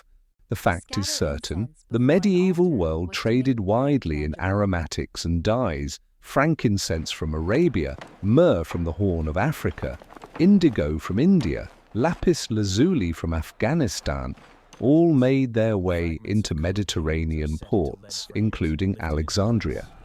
From there, they spread across Europe, shaping not only commerce but also devotion. Ultramarine ground from lapis lit the skies of painted virgins. Incense filled churches with sweetness, meant to echo the prayers of the faithful. Recipes for distillation and tincture traveled in manuscripts, part science, part magic. Picture a glassmaster in a workshop, sand piled at his feet, furnace roaring like a captive sun. He sprinkles in ashes of plants to coax the sand into melting, listens to the hiss, sniffs the smoke. The quirky image comes here. To test the sand, he does not only look or weigh, he tastes it. A pinch between his teeth, the grit grinding faintly, tells him whether the furnace will yield clear panes or flawed. His tongue becomes an instrument, absurd and practical at once. When he stirs pigments into the molten glass, colors bloom: ruby from copper, green from iron, blue from cobalt or lapis. These colors, carried west from Cairo's markets, will one day blaze in Gothic windows like captured dawns. The debate that lingers is not whether these substances traveled, they surely did, but whether their recipes were Egyptian inheritances, guarded through Coptic or Hermetic tradition, or whether they arose through a web of Mediterranean exchange. Some argue that particular formulas for glass and pigment show continuity from ancient Egypt, where artisans mastered the art of faience and colored glass millennia before. Others insist that by the 12th century, such knowledge was shared widely across the Islamic world, and what Europe received was not uniquely Egyptian, but cosmopolitan. The truth may lie in both directions. Egyptian origins diffused, Arabic refinements preserved them, European workshops adapted them anew. Still, for the mason or knight unpacking a crate of pigments, the provenance mattered less than the effect. To grind ultramarine, mix it with oil, and paint a virgin's robe was to make heaven visible. To scatter incense before an altar was to make prayer tangible. To drink a tincture distilled from desert herbs was to taste healing that seemed both natural and divine. The toolkit here was not symbolic only, it was sensual, it engaged body and spirit alike. Imagine a cathedral under construction. The stone skeleton stands, ribs reaching skyward. Now artisans arrive with sacks of pigment, jars of resin, herbs tied in bundles. They climb scaffolding, smear glass with powders, stoke furnaces. Soon fragments of coloured panes are set into lead, lifted into place. The sun strikes them and suddenly the interior is transformed. Ruby, sapphire, emerald light spilling across the floor. Geometry had given form, ritual had given drama, but now colour gives soul. The quirk of rue sprigs carried in ritual now finds echo in other herbs. Rosemary burned for purification, lavender tucked into reliquaries, frankincense mixed into oil for anointing.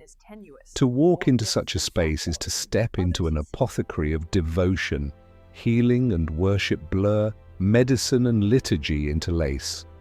For medieval believers, the distinction hardly mattered. Scent lifted prayers, colour healed eyes weary from dimness, tinctures restored the sick. The toolkit's power lay in this fusion. What was practical was also mystical, what was sensory was also sacramental. But once again, debate edges in.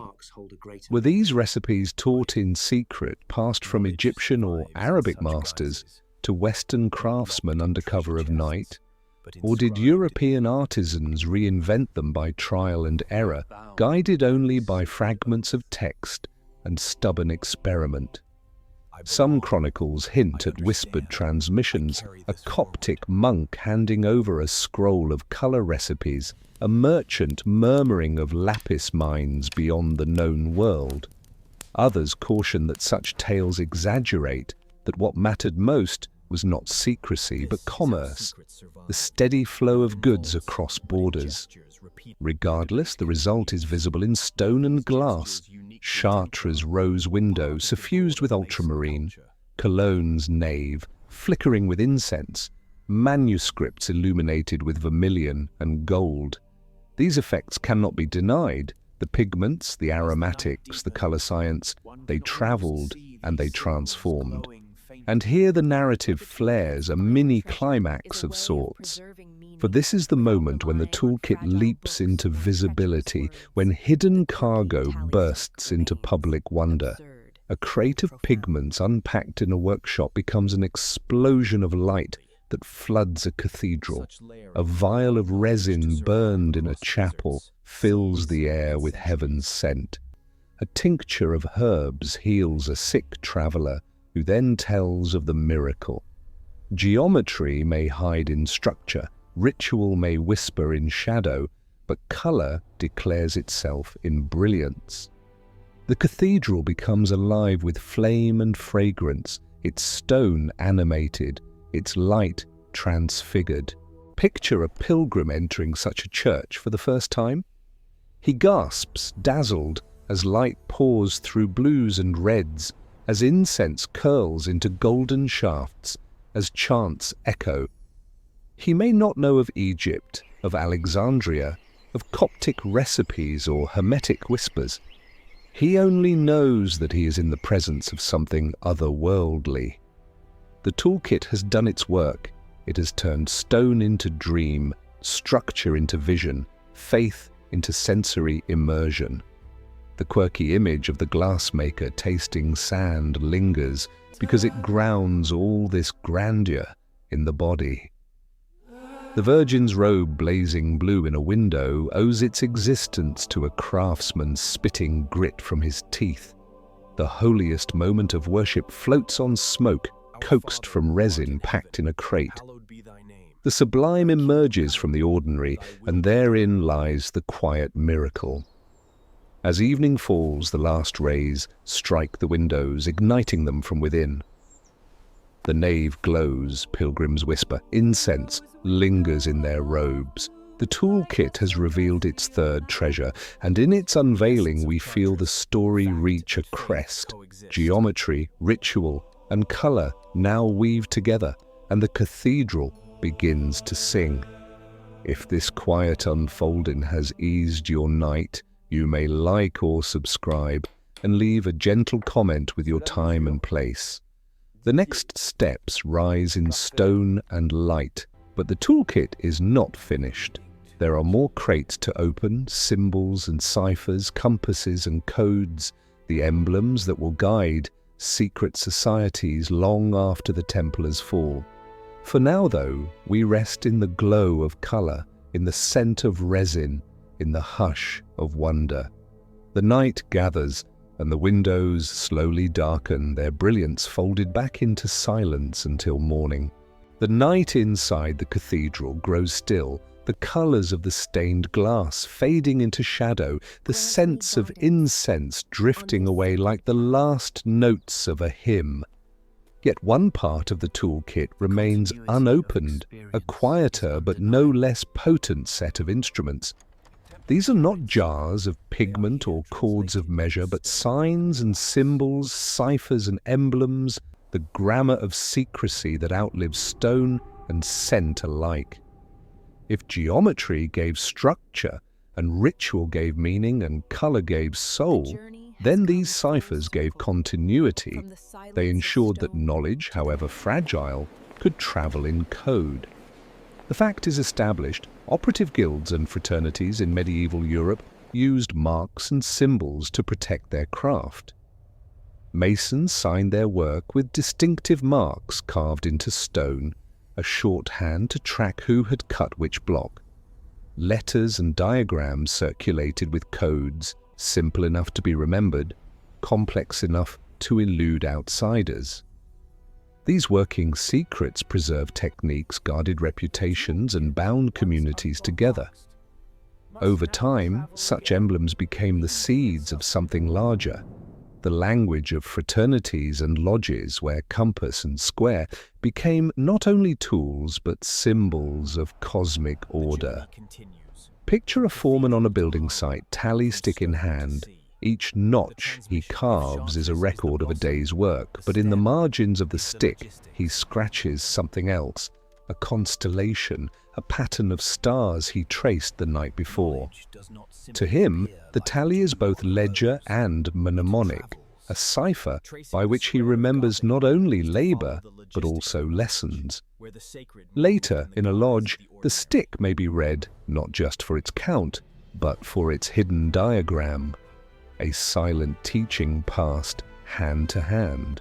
This quirky detail that a simple tally could double as a star map reminds us that secrecy often hides in plain sight, that the mundane is the perfect mask for the profound.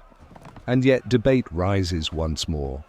How much of the symbolic language later embraced by Freemasonry and other societies can be traced back to the Templars?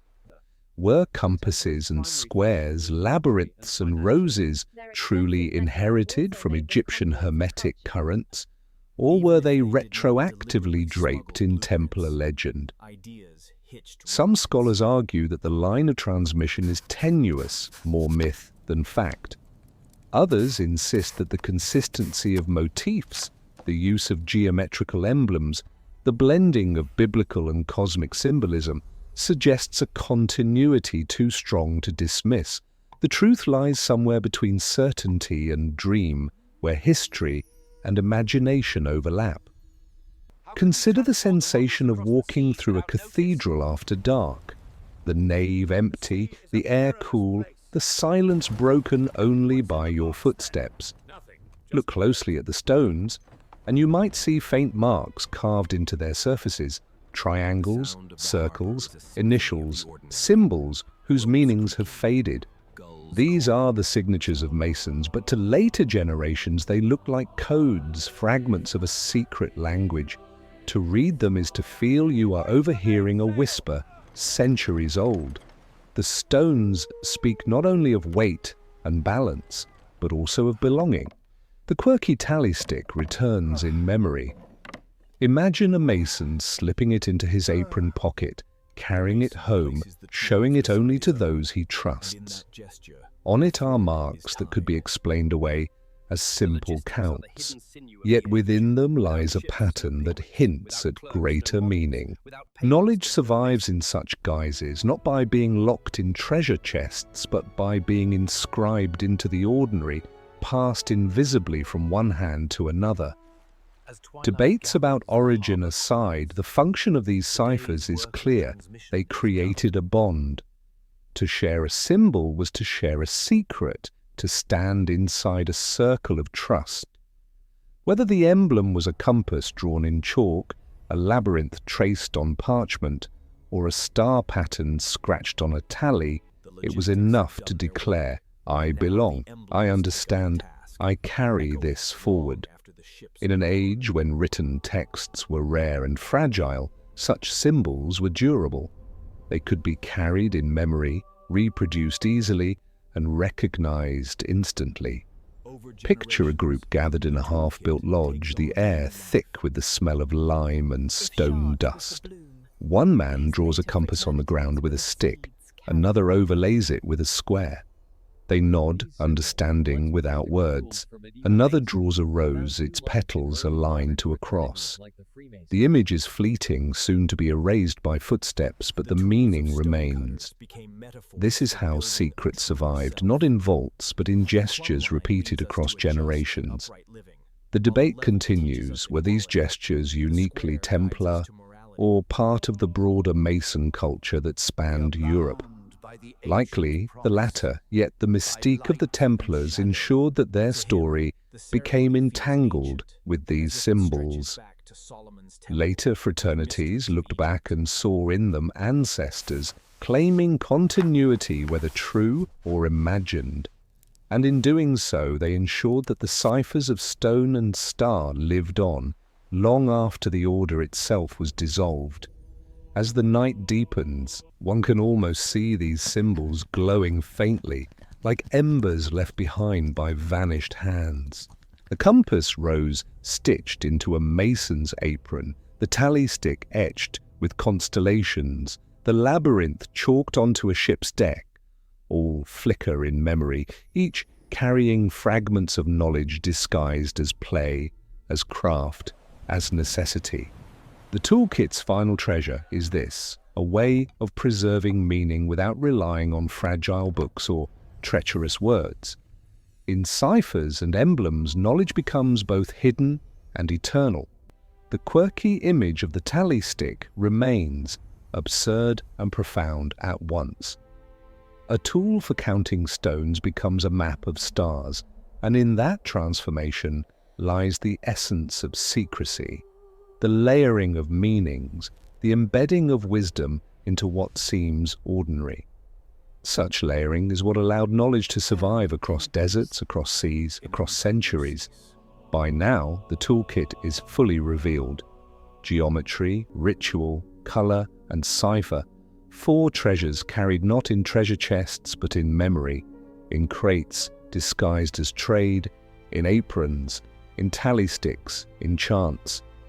Together they wove themselves into Gothic cathedrals, into lodges, into whispered traditions that claim Egypt as their ancestor and the Templars as their keepers.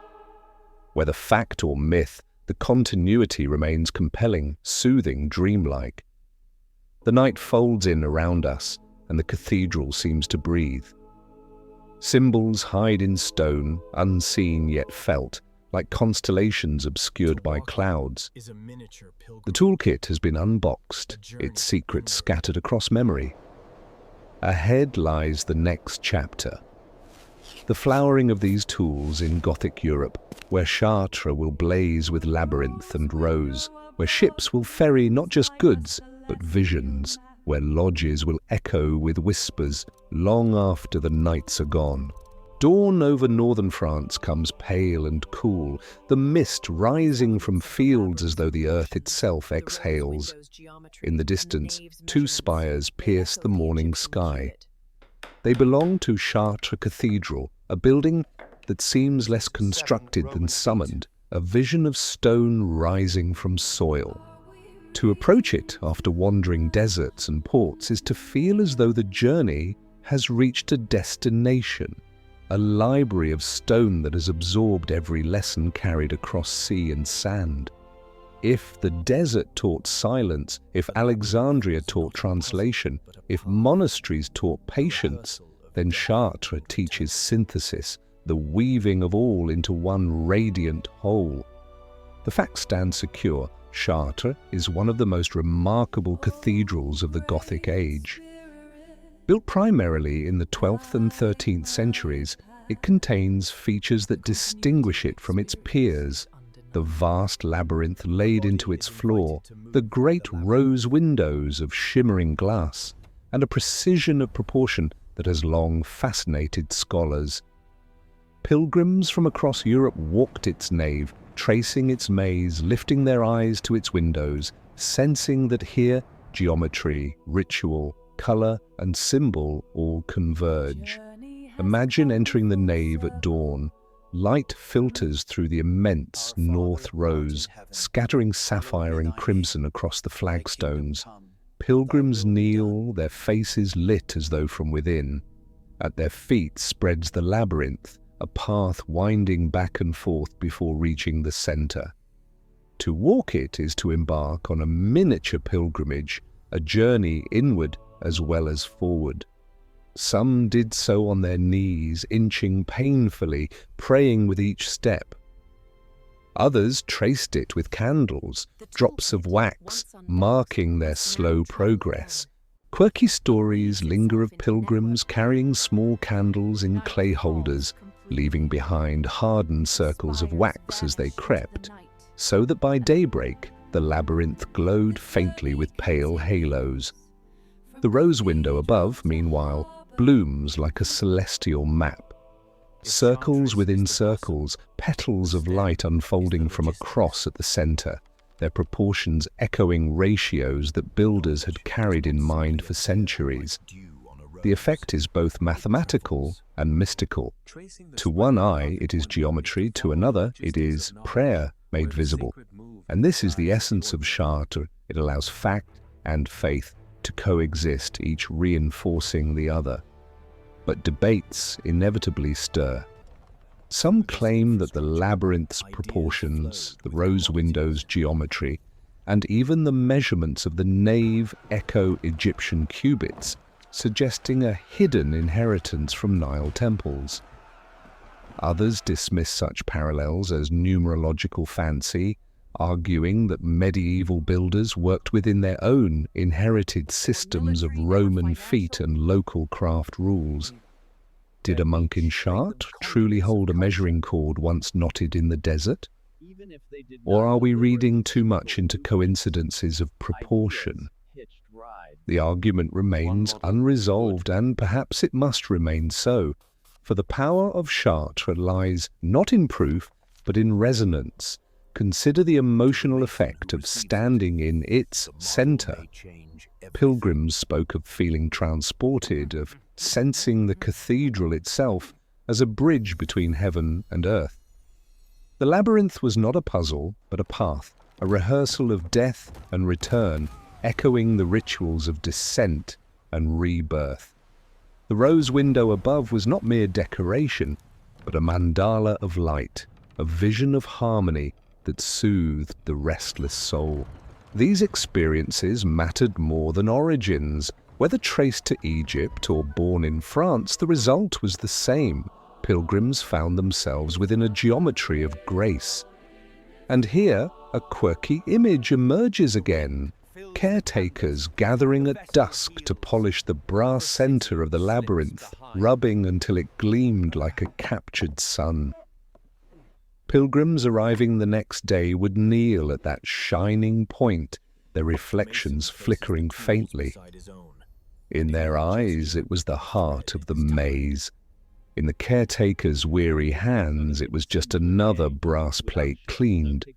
The convergence of the mundane and the mystical plays out here, as it always does, the sublime sustained by ordinary labor. The debate over origins may continue, but the continuity of experience is undeniable.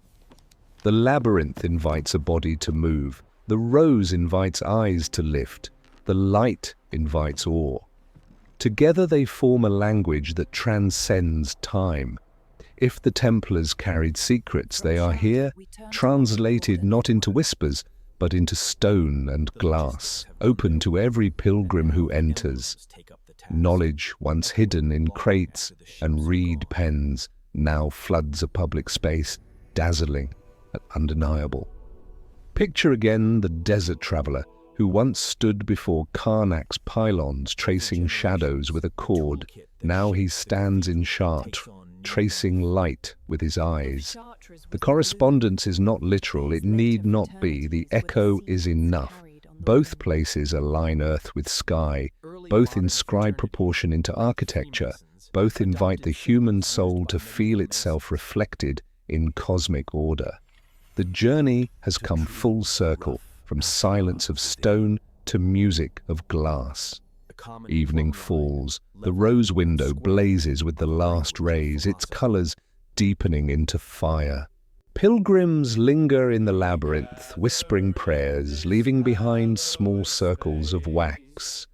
Outside, the spires darken against a violet sky.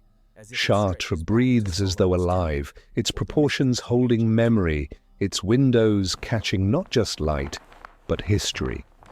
And so we close this moment with a recognition that the toolkit is not hidden anymore.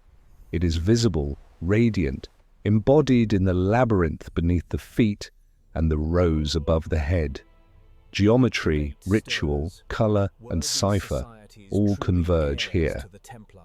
The cathedral becomes a living archive, a library of stone and glass where every pilgrim can read, even without letters. But Chartres is not the end.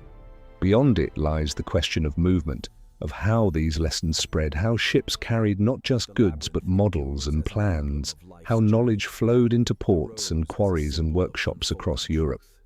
The cathedral is a culmination, yes, but also a beginning. The toolkit, once unboxed, must now travel again, weaving itself into networks of trade, guilds, and ships. The spires vanish into night, and the labyrinth waits for tomorrow's feet. The rose darkens, holding its colors like a secret until dawn, and the journey continues from cathedral to harbor, from stone to sea. If Chartres is the blossom, then the stem that carries nourishment into its petals is less glamorous but no less vital. Behind the soaring vaults and shimmering windows lies a story of ships docking in harbors, clerks tallying crates, paymasters recording sums in ledgers. Knowledge does not simply appear in a cathedral like dew on a rose. It travels. It passes through ports and shipyards, through counting houses and barns. To trace the spread of Gothic wonder is to follow a quieter trail, the logistics of knowledge, where the sacred moved in the guise of the ordinary. The fact is firm. The Templars managed estates, ports, and financial networks across Europe and the Mediterranean. They possessed their own ships, their own warehouses, their own means of moving goods and coin. Their commanderies dotted France, England, Spain, and beyond, linking local farms with distant markets. Through this infrastructure, not only commodities, but also ideas flowed. A measuring rod taken on board in Alexandria might disembark in Marseille. A folio sketched in Cairo might surface in Paris. A crate labeled as dyestuff might, once unpacked, reveal pigments destined for stained glass. Picture a bustling harbour at dawn. Templar ships, their sails marked with the Red Cross, ride low in the water, heavy with cargo. Dock workers heave crates onto the quay. Among amphorae of olive oil and sacks of grain, one crate bears a faint star stamped in tar. The quirky habit of a harbour clerk has created a code. Each crate bound for a cathedral project receives a star. Once inland, the mark will guide the load to its destined yard. The clerk may see it as a practical shorthand, but centuries later, the symbol takes on mythic resonance, as though the stars themselves guided the shipment. Yet, as always, debate surrounds the Templars' role. Did their infrastructure truly accelerate the diffusion of architectural and craft knowledge, or is this credit too generous? Some historians argue that the order was above all a military and financial institution, that their ships carried coin and provisions more than pigments and models. Others counter that their breadth of reach, their presence in ports and markets, inevitably made them conduits of cultural as well as material goods. Even if they did not deliberately smuggle blueprints, the very movement of their fleets ensured that ideas hitched rides. Consider the paymaster in a Paris commandery, bent over his ledger.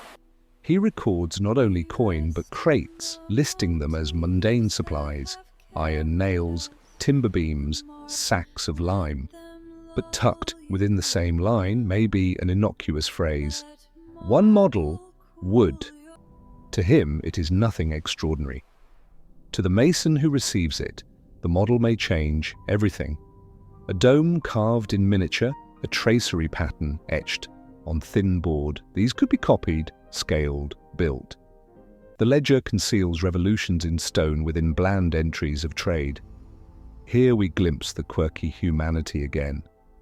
Imagine the clerk stamping each crate with a tiny star or circle, humming under his breath. To him, it is routine. Yet when the crate arrives in a cathedral yard, the mark feels symbolic, as though the cosmos itself sanctioned the delivery. The mundane becomes myth through nothing more than a quirk of habit repeated daily.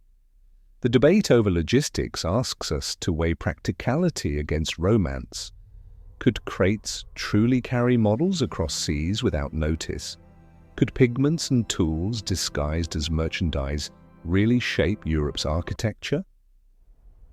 Skeptics argue that the evidence is thin, that masons were more likely to innovate locally than to import secrets. Advocates counter that even a single model or diagram once seen could inspire entire generations of builders. It did not take an armada of crates, just one idea carried safely through storm and toll to its new soil. The sound of the harbour is a symphony of the ordinary, ropes creaking, gulls calling, sailors shouting, yet hidden within it hums the music of transmission. Each crate lifted is a page turned, each ledger entry a sentence written in the long text of history. To see it this way is to feel the harbour as a cathedral in its own right, its vault, the sky, its altar, the waterline, its liturgy, the ceaseless exchange of goods and knowledge. Picture a ship setting sail, its deck busy with sailors, its hold heavy with grain, resin, pigment, models. The wind fills the canvas, the vessel heels, and the city slips behind. The paymaster's ink dries, the star stamp fades in the sun, but the cargo carries on. Weeks later, in a French yard, a crate is pried open. Inside lies a rod marked with precise intervals, a pigment packet wrapped in cloth, a model dome carved smooth. The mason lifts them carefully, sensing their weight beyond wood and sand. He places them beside his tools, and in that gesture a thread is tied. Cairo to Chartres, Alexandria to Amiens, desert to Nile. And so the logistics reveal themselves as the hidden sinew of the age. Without ships, no pigments. Without clerks, no models. Without paymasters, no masons funded. The glory of Gothic architecture, luminous and soaring, rests on this unseen foundation of docks and ledgers. To recognize it is to see that knowledge is not only a matter of genius, but of infrastructure. As twilight gathers, the harbour quiets. Crates are stacked neatly in warehouses, the clerk sets down his pen, the paymaster locks his ledger. The stars appear above, mirroring the star marks on the crates. The sailors drink their last cups before sleep. Tomorrow, the cycle begins again. More goods will arrive, more crates will be stamped, more ships will depart. And so, from Chartres, we turn toward the broader network, the guilds, the fraternities, the secret societies that would inherit these symbols and carry them forward. The logistics have done their work, and now the emblems take up the task, echoing long after the ships are gone. The cathedral, once finished, stands in silence, its windows glowing, its labyrinth worn by pilgrim feet. Yet ideas, like echoes, do not remain trapped within stone. They travel onward, slipping into guild halls, whispered in cloisters, painted onto canvases rolled and carried. Over generations, the toolkit that once shaped nave and rose took on new life, translated into the emblems and rituals of secret societies. If Chartres was the bloom, then these later fraternities were the seeds carried on the wind, drifting far, germinating in unexpected soil. The fact is plain. Early modern fraternities, from craft lodges to speculative groups like the Freemasons, adopted symbols that had been used by medieval masons and builders. The compass, the square, the level, the plumb, tools of stonecutters became metaphors for moral and spiritual truths. Rituals of initiation, with their symbolic deaths and rebirths, echoed the dramas once staged in cathedral crypts. Written catechisms circulated, blending biblical language with allegories of construction. The language of craft became the language of philosophy. Picture a lodge gathered in a candlelit chamber. The smell of tallow drifts through the air, books rest on a wooden table, compasses and squares hang on the wall, not as tools but as emblems. A candidate kneels, blindfolded, as a ritual unfolds. He hears oaths sworn, symbols explained, gestures enacted. To him, the ceremony feels ancient, as though it stretches back to Solomon's temple or to the mysteries of Egypt. In reality, its form has been shaped by centuries of adaptation, but the power of continuity lies in the sense of belonging to something older than oneself. And here arises a quirky detail. In some lodges, tracing boards, large painted cloths bearing symbolic diagrams, were rolled up and hidden when not in use. To outsiders, they looked like spare sails or simple canvases. In truth, they were portable temples of meaning. Spread on the floor, they displayed compasses, labyrinths, stars, pillars, roses, an entire symbolic cosmos. A sailor could carry one aboard a ship without arousing suspicion. When unrolled, it transformed an ordinary room into a sacred hall. The image is whimsical yet powerful, a fraternity's universe folded into sailcloth, carried like luggage. But again, debate stirs. Were these societies truly heirs to the Templars, guardians of Egyptian wisdom carried across the centuries? Or did they construct their lineage retroactively, draping themselves in borrowed legends to heighten prestige? Historians diverge sharply. Some see clear lines of continuity, noting the recurrence of symbols and the survival of ritual motifs. Others argue that the Templar connection is myth-making, that early modern lodges invented genealogies to lend themselves gravitas. The truth is slippery, balanced between fragments of fact and layers of storytelling. Still, the persistence of symbols speaks volumes. The compass and square recur, not only because they are useful tools, but because they embody a world view, order, proportion, alignment. The labyrinth endures not only as a pilgrim's path, but as an emblem of life's journey. The rose remains not only as glass, but as symbol of unfolding truth. These images, once laid in stone and light, migrated into ritual, text, and imagination. Their endurance suggests a continuity deeper than historical proof, a continuity of archetype, of human longing for order and mystery. Consider the atmosphere in a 17th century lodge. The world outside is noisy with wars, politics, and reformations, but inside the hall there is stillness. Men gather to trace lines on boards, to rehearse dramas of death and rebirth, to meditate on symbols. The echo of Gothic cathedrals hums here, though none of them may say it aloud. When the candidate emerges from his ritual blindfold, he stands in a space charged with memory, as though behind the walls of this modest hall lies the vast nave of Chartres, the desert monastery, the harbour clerk's star-marked crate. The quirky tracing board reminds us that secrecy often cloaks itself in the ordinary. A piece of sailcloth, a tally stick, a knotted cord, each could carry a world of meaning disguised as mundane. Knowledge survives by hiding in plain sight. That is why symbols endure. They are both obvious and opaque, simple shapes that open into infinite depths. Debates over continuity aside, the long afterglow is undeniable.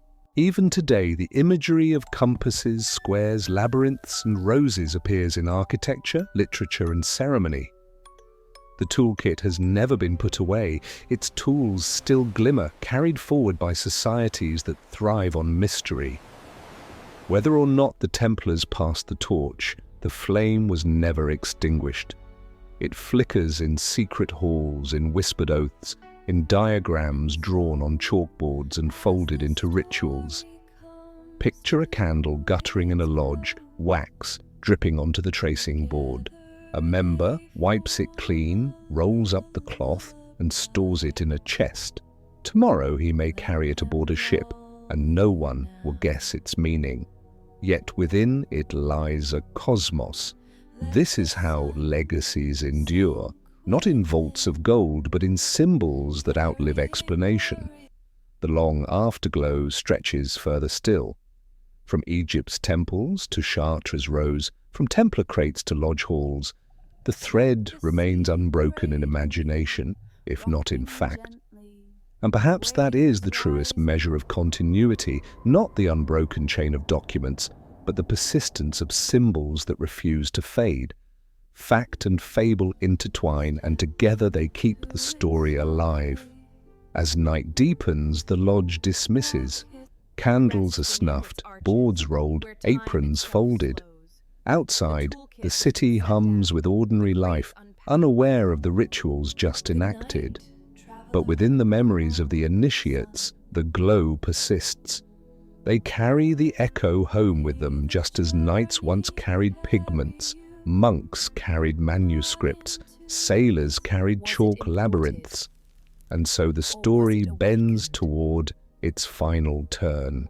The symbols endure, but the question remains, was this knowledge imported from Egypt, or was it always latent in the European mind, waiting to be awakened? That question will close our journey, whispered softly as we drift into sleep. The story has carried us far, across deserts where silence speaks in stone, through harbors where manuscripts and pigments shift hands, into cathedrals where geometry becomes light, and into lodges where symbols flicker like embers. Now, at the close of this long wandering, we pause. The night grows deep, the candles burn lower, the questions remain, lingering like the aftertaste of incense in the air. Did the Knights truly carry Egypt into Europe, or did Europe simply rediscover something it already held within? The fact is simple. Gothic architecture, in all its wonder, flowered in 12th and 13th century Europe, born from a convergence of local innovation, inherited Roman techniques, and influences carried from the wider Mediterranean world. No single source explains its brilliance. Chartres, Ambient, Cologne, these arose from many hands, many minds, many traditions. That much the historian may state with confidence, yet the quirky tales persist. Sailors chalking labyrinths on deck, glassmakers tasting sand, monks pacing with knotted cords. Such images refuse to vanish. They remind us that knowledge often travels in gestures, in habits, in humble details. A candle carried through a labyrinth may echo an Egyptian rite. A pigment wrapped like candy may link Cairo to Chartres. A tally stick scratched with stars may preserve a sky once watched in the desert. Whether coincidence or continuity, these vignettes shimmer like mirages on the horizon. And the debate remains unsettled, perhaps unresolvable. Some insist that Egyptian proportions, hermetic whispers, and ancient rituals lay at the root of Gothic marvels. Others dismiss such claims as romantic projections, insisting on independent invention. Between these poles lies a middle ground, that echoes and resonances matter even when proof is scarce. That travelers returning from Egypt carried not only crates but impressions, moods, stories, and that these intangible cargoes may have inspired as much as any tangible model or manuscript. Now, as we draw the curtains of this tale, the pace slows. The cathedrals stand silent in the moonlight, their roses dark but waiting for dawn. The labyrinths on their floors glimmer faintly in memory, though no candles burn. The sea laps quietly against forgotten harbours, ships long sunk but still rocking in imagination. The desert lies hushed, its stones cold under starlight, its library unread but unforgotten. The motifs we have followed, marble, sun, desert, sea, gather around us one last time, weaving themselves into a lullaby. Picture marble columns gleaming faintly in moonlight, their surfaces cool to the touch, their veins like rivers of time. Picture the sun sinking into the horizon, its last light painted across the waves, the sea swallowing its glow in gentle ripples. Picture the desert under a canopy of stars, dunes rising like frozen waves of sand, silence stretching infinite. And picture the sea once more, calm, endless, rocking ships that no longer sail yet still drift in the mind. These images fold together like pages closing in a book. The cathedral becomes the vessel, the desert its keel, the sea its horizon, the marble its spine. All the journeys converge here, in stillness. And in that stillness, the question whispers again, did Europe import Egypt, or did it awaken its own memory? Perhaps the answer lies not in proof, but in the very act of wondering, in the quiet pleasure of not knowing. Some truths are not meant to be solved, but savoured, like the lingering echo of a bell fading into night. The quirky details soften now as though growing drowsy themselves. The glassmaker's sand no longer grinds between teeth, but dissolves into dreams. The monk's knotted cord drifts loose, its knots untied by sleep. The sailor's chalk labyrinth washes away with the tide, leaving only a smooth deck under starlight. Each detail slips gently into rest, like toys set aside after play, like candles extinguished one by one. The debate too grows hushed. Voices that once argued over origins now fall silent, replaced by the softer murmur of wind through trees, of waves against shore, of breath steady in slumber. Questions remain, but urgency fades. What matters is not who carried what, but that the symbols endure, that the labyrinth still invites, that the rose still blooms, that the light still pours. And so as the story comes to its close, we rest in the motifs that have carried us, the marble, cool and eternal, the sun rising and sinking in its endless cycle, the desert vast and patient, the sea rocking us into sleep. Together they form a lullaby older than any cathedral, older than any order of knights, older even than history itself. They belong to the earth, to the sky, to the rhythm of being. Let them lull you now, let marble cool your thoughts, smooth and steady. Let the sun sink within, carrying worries down beyond the horizon. Let the desert open around you, vast and still, holding you in its quiet embrace. Let the sea cradle you rocking gently, waves rising and falling like breath. All questions dissolve here, in this vastness. All journeys end here, in this hush. The cathedral of sleep waits, its doors wide, its nave endless, its windows glowing faintly with dreamlight. Step into it softly, walk its labyrinth without hurry. Lift your eyes to its rows and see stars unfolding. Rest beneath its arches where time itself slows. The toolkit has been set down, the crates unpacked, the rituals completed. Now only silence remains. If you wish to return to journeys like this, you may like or subscribe to Serene Myths and leave a soft note of where and when you drifted in. For now, rest well. Good night, traveller of marble, sun, desert, and sea. May the symbols guide you inward. May the questions dissolve into peace. May the journey carry you not into history now, but into dreams.